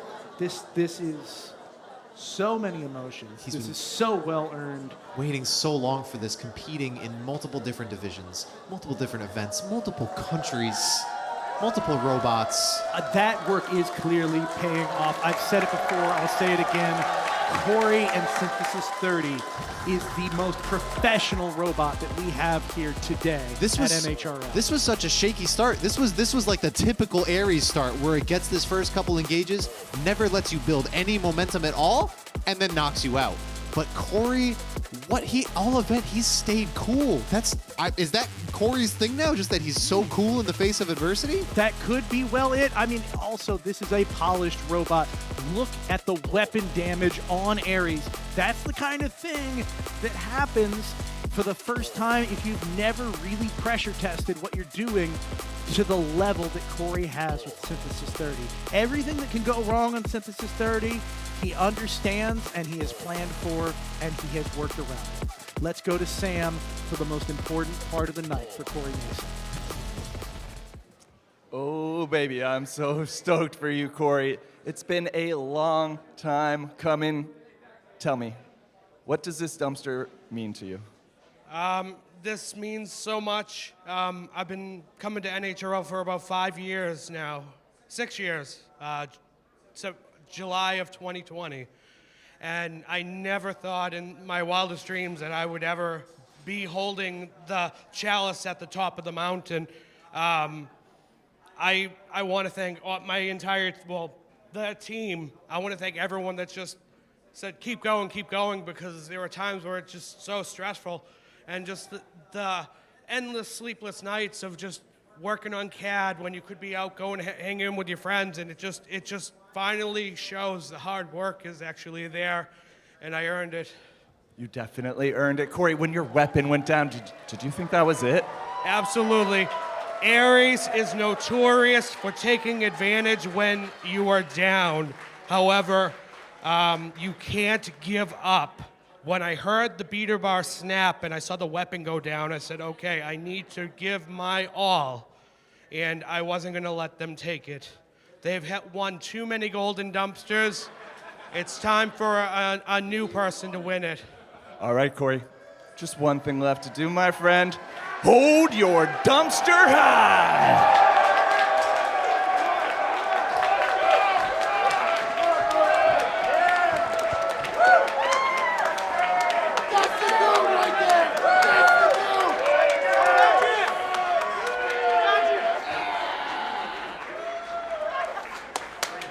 Wow. Corey Nason is the poster child for hard work and determination, coming back stronger every time with Synthesis 30. The robot couldn't have taken that 2 years ago, but today it shrugged it off like nothing, taking home the golden dumpster, perseverance, an amazing performance from Team Pandemonium and Corey Nason with Synthesis 30. Absolutely flabbergasted. You know, I'd like to say couldn't have happened to a nicer guy, but nothing happened to Corey Nason. Corey Nason made this happen. He made it happen. Hard work, determination, and absolutely iron will brought this bot to this victory and brought that golden dumpster all the way home to Team Pandemonium. So many times, even today, you could have seen anybody just, you know, that was it.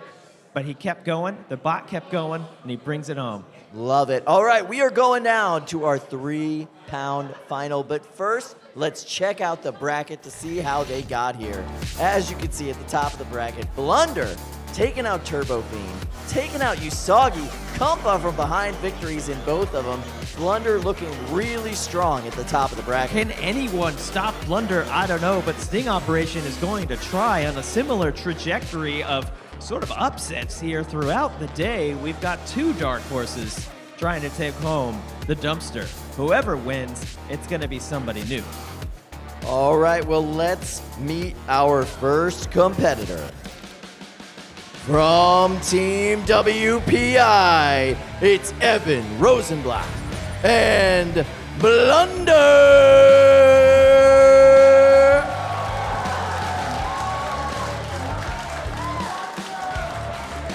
And they'll be meeting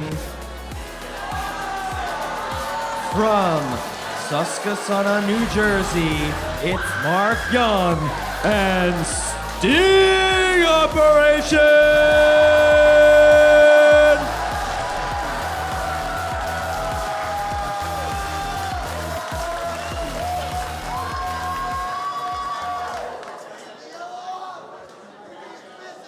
And coming to you live from the husk that was CBGB's, it's going to be Ricky and Dima giving us the play-by-play action. Thank you, Kyle. Love that deep cut. Blunder, the number 8 seed on its 6th event here at NHRL, has a 50% chance to end a fight in a KO, and it goes to distance 77% of the time.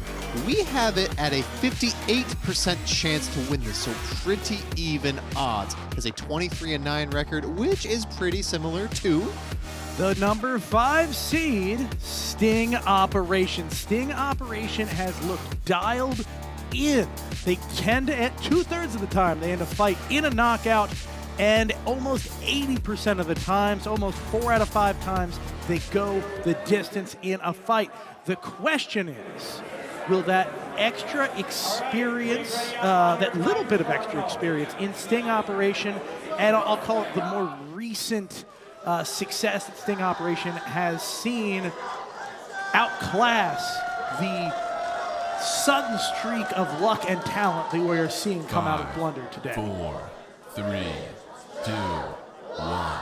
Fight, robots, fight. Wow, just goes right under him. That's what Sting Operation wants to see. Look at that, a massive hit right off the bat. Dude, we're not even 10 seconds in. The geometry clearly favoring Sting Operation by a wide margin, able to control their opponent, They do land themselves upside down, but they're able to self-right very quickly. Looks like drive side might be stuck on one on the left. You're quite right, Dima. You're quite right. Oh my goodness, Blunder has a golden opportunity here. The sting operation, mobility hampered.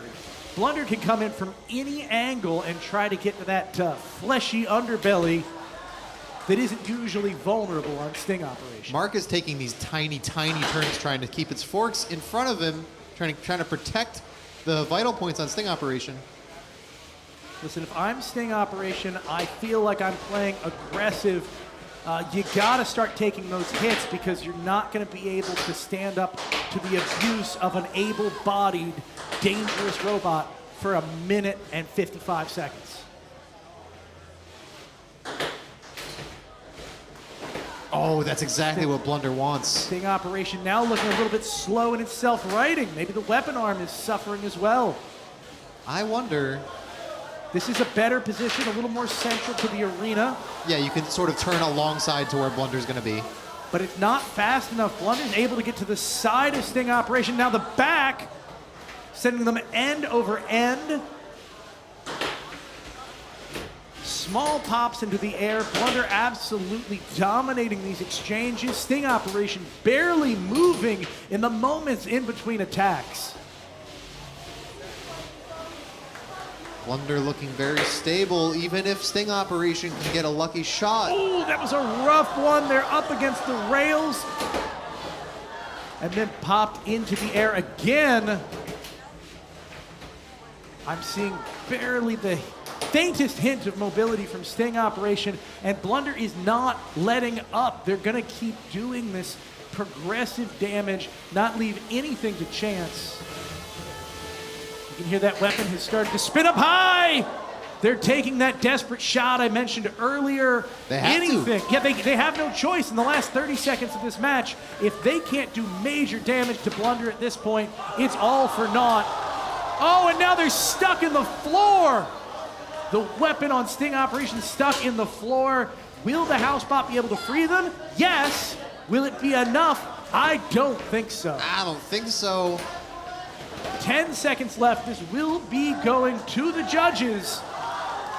But there's no great mystery here. Sting operation is left inverted, immobile, and mostly harmless against a robot that's been completely unstoppable today in the form of Blunder. Contrary to its name, nary a mistake has been made by Blunder. The prove it period is in motion. You see a bit of wiggling from sting operation. You see nearly complete functionality from Blunder. Nearly complete functionality, even if their condition was exactly the same. Blunder had won so many engages and showed itself to be the aggressor for the majority of that fight, the overwhelming majority. Let's see that in action. It looks like Sting Operation is able to get a shot that is close to the drive side, but you can see there's titanium or similar top armor on Blunder. And guess what? Because it's a shuffler, it gets a weight bonus. That's a 4.5 pound robot. So it has armor on the bottom. Even if Sting Operation was able to get Blunder inverted and take a critical shot, might not be so damaging. It does seem like those lucky shots at the end did cause some damage to Blunder, but I gotta be honest, it's not nearly enough. Sting Operation got stung. Blunder looked so stable all tournament. Stability and consistency are so huge in this sport in a way that's very hard to describe. It's not just can you win a fight, it's can you win 7, 8 fights in a tournament? Can you withstand all the damage that you take? Are you able to repair your complicated mechanisms in the pit?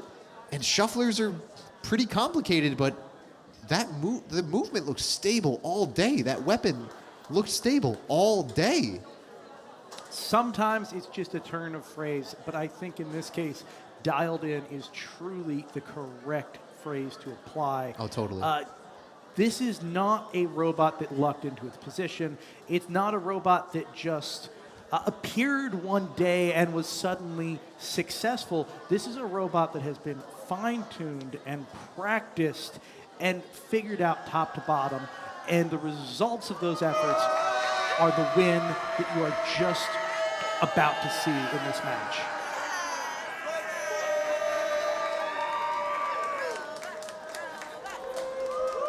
That is an excited crowd, and I can see why. You love to see a fight earned as much as Blunder has earned. Not just this fight, but the series of fights that led up to it today. It's nice to see so much excitement for the WPI team. They have been at every event, but they just get more and more bots, more and more teammates, and every bot in their stable, so to speak, just gets more and more refined every single event. The bot mania spreads like wildfire, and you can see why. There's just so much emotion, so much excitement, and the feeling you get when you succeed with one of these robots, when you build something, when you conceive it in your mind's eye, and then not only create it, but win with it, it's indescribable. Let's go to Sam. Thank you, Ricky. And the judge's decision is in, and your winner is... Here it comes, Blunder by unanimous decision.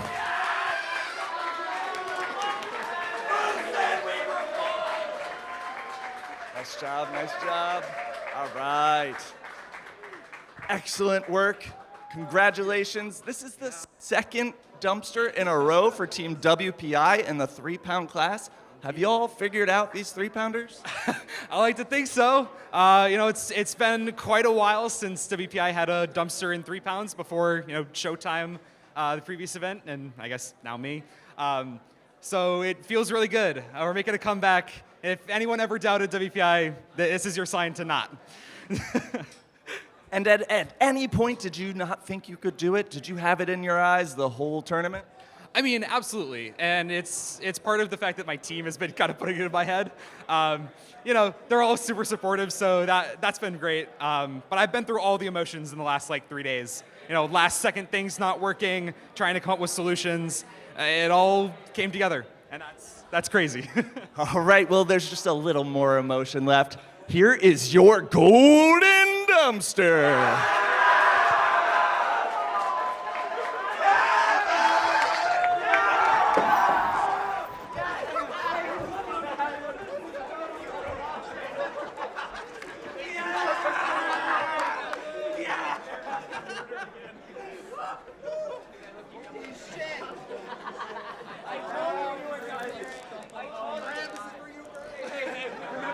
I gotta tell you, I remember not too long ago, the rumor was that the WPI team had cohesion problems, they had drama. There is no drama now.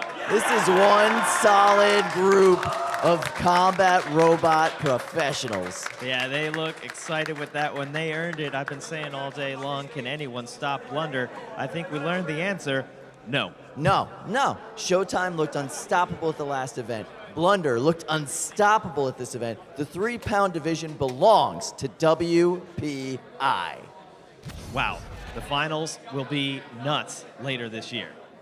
All right, we are now heading directly into the 12-pound bracket, the bracket with the hardest hits and the best drivers, in my opinion. This is how we got to the place we are right now. At the top of the bracket, you can see Maximizer going through Infrared, Maximizer going through Supernova, Maximizer trying to win their 4th career dumpster.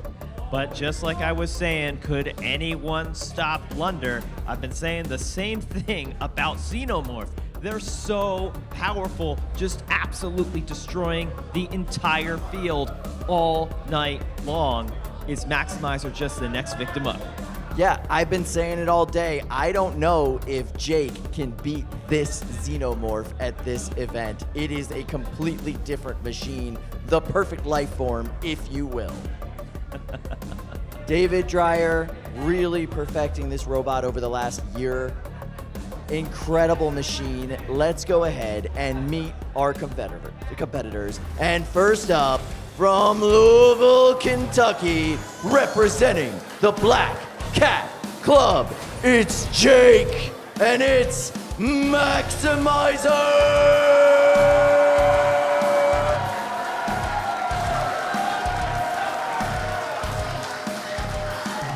And they'll be meeting from Willoughby, Ohio. It's David Dreyer and Xenomorph!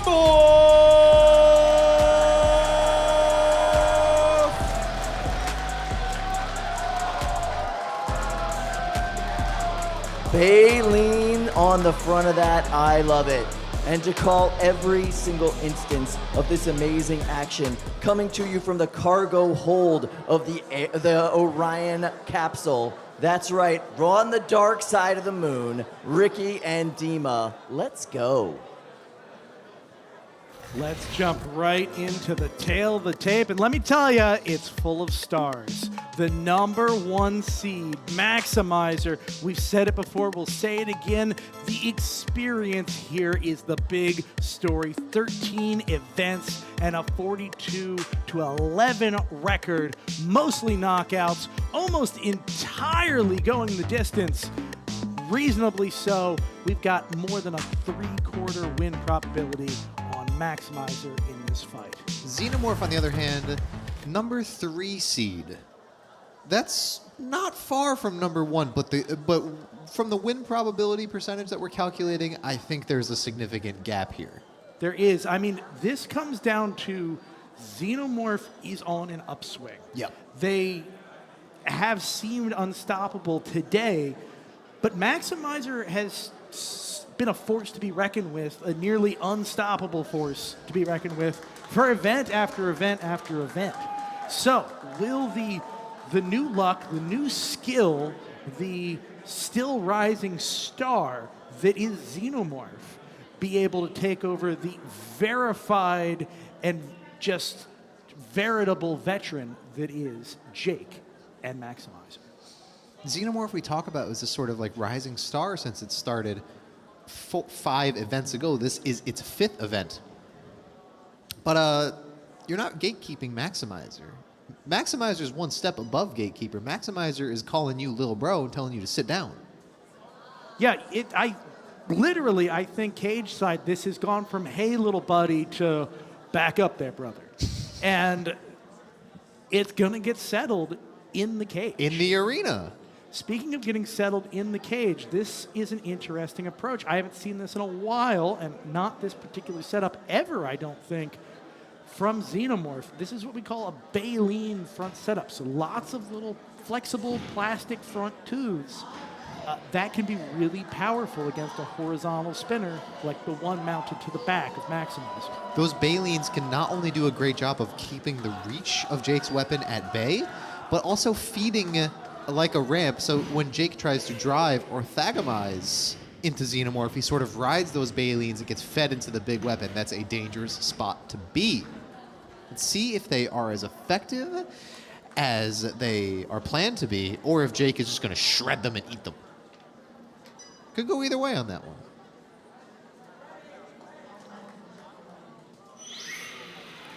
Oh, the dopamine I just got from that spinning. It's so smooth. Remember, these are all new upgraded motors 4, in Maximizer. 3, We'll see 2, if they work in this fight. Fight, robots, fight. The robots are off. Xenomorph lumbering in. Look at the size difference between these two robots. Whoa! Xenomorph chaining those hits. Maximizer heading into the air, end over end. Xenomorph moving around the arena like a big fortress. It's just this tower of power within the middle of the arena. It is, however, taking damage to that front armor. It can't keep taking hits like that, but it might not have to. Maximizer's got the stamina to withstand some of these hits. I don't know how many. Doing a great job of sailing past Xenomorph a little bit. That was a nice hit, I think. Might not look like it's doing much, but chunking off those plastic baleen forks, you don't have those forks anymore. You don't have the sort of keep away reach to keep Maximizer off of you. Well, right now, I don't think that's what Xenomorph is worried about. They're asking for more. He said it's my turn.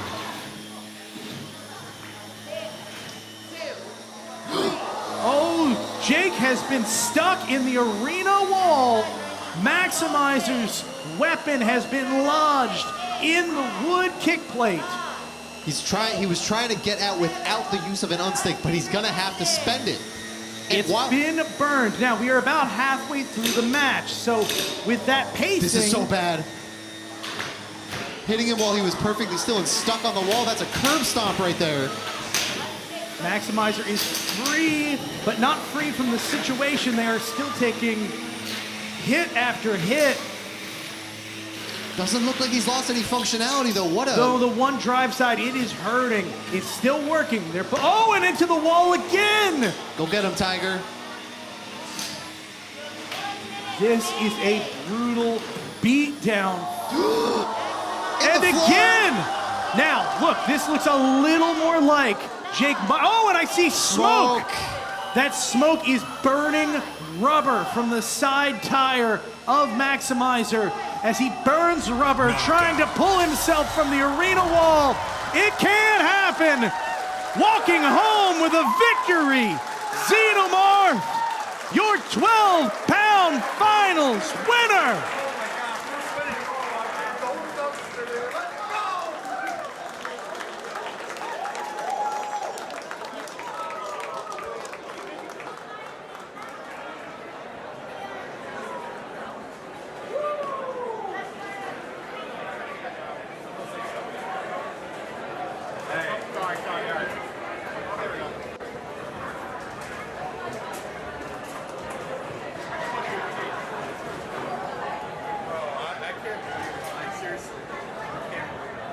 David Dreyer looking pleased as punch.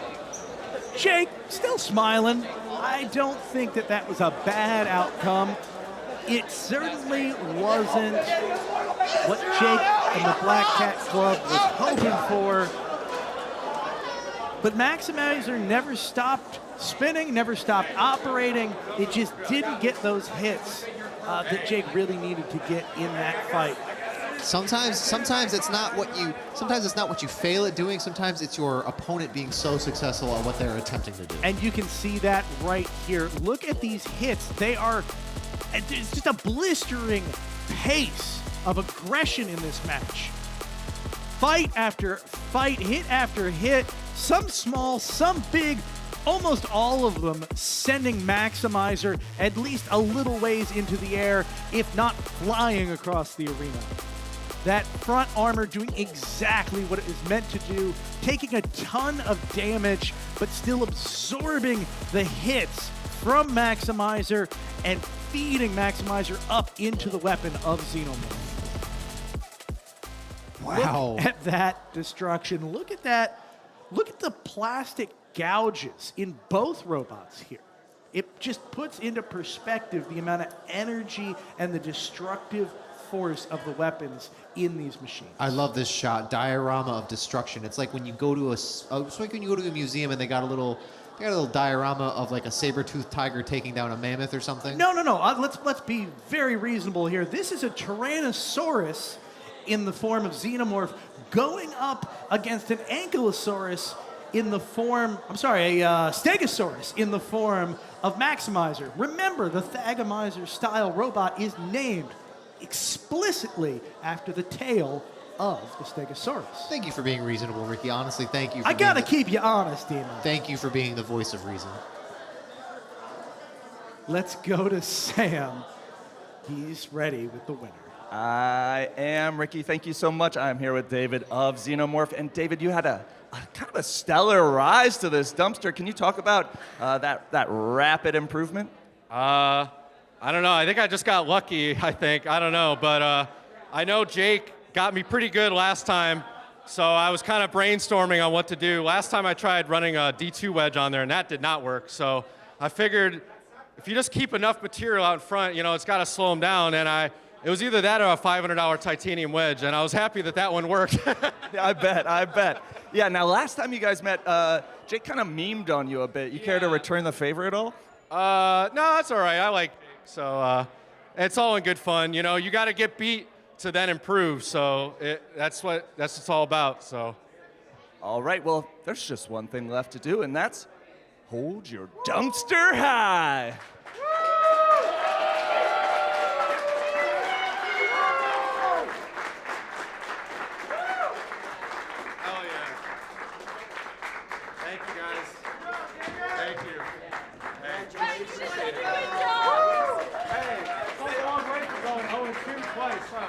Come on up, everybody. Thank you so much, everyone.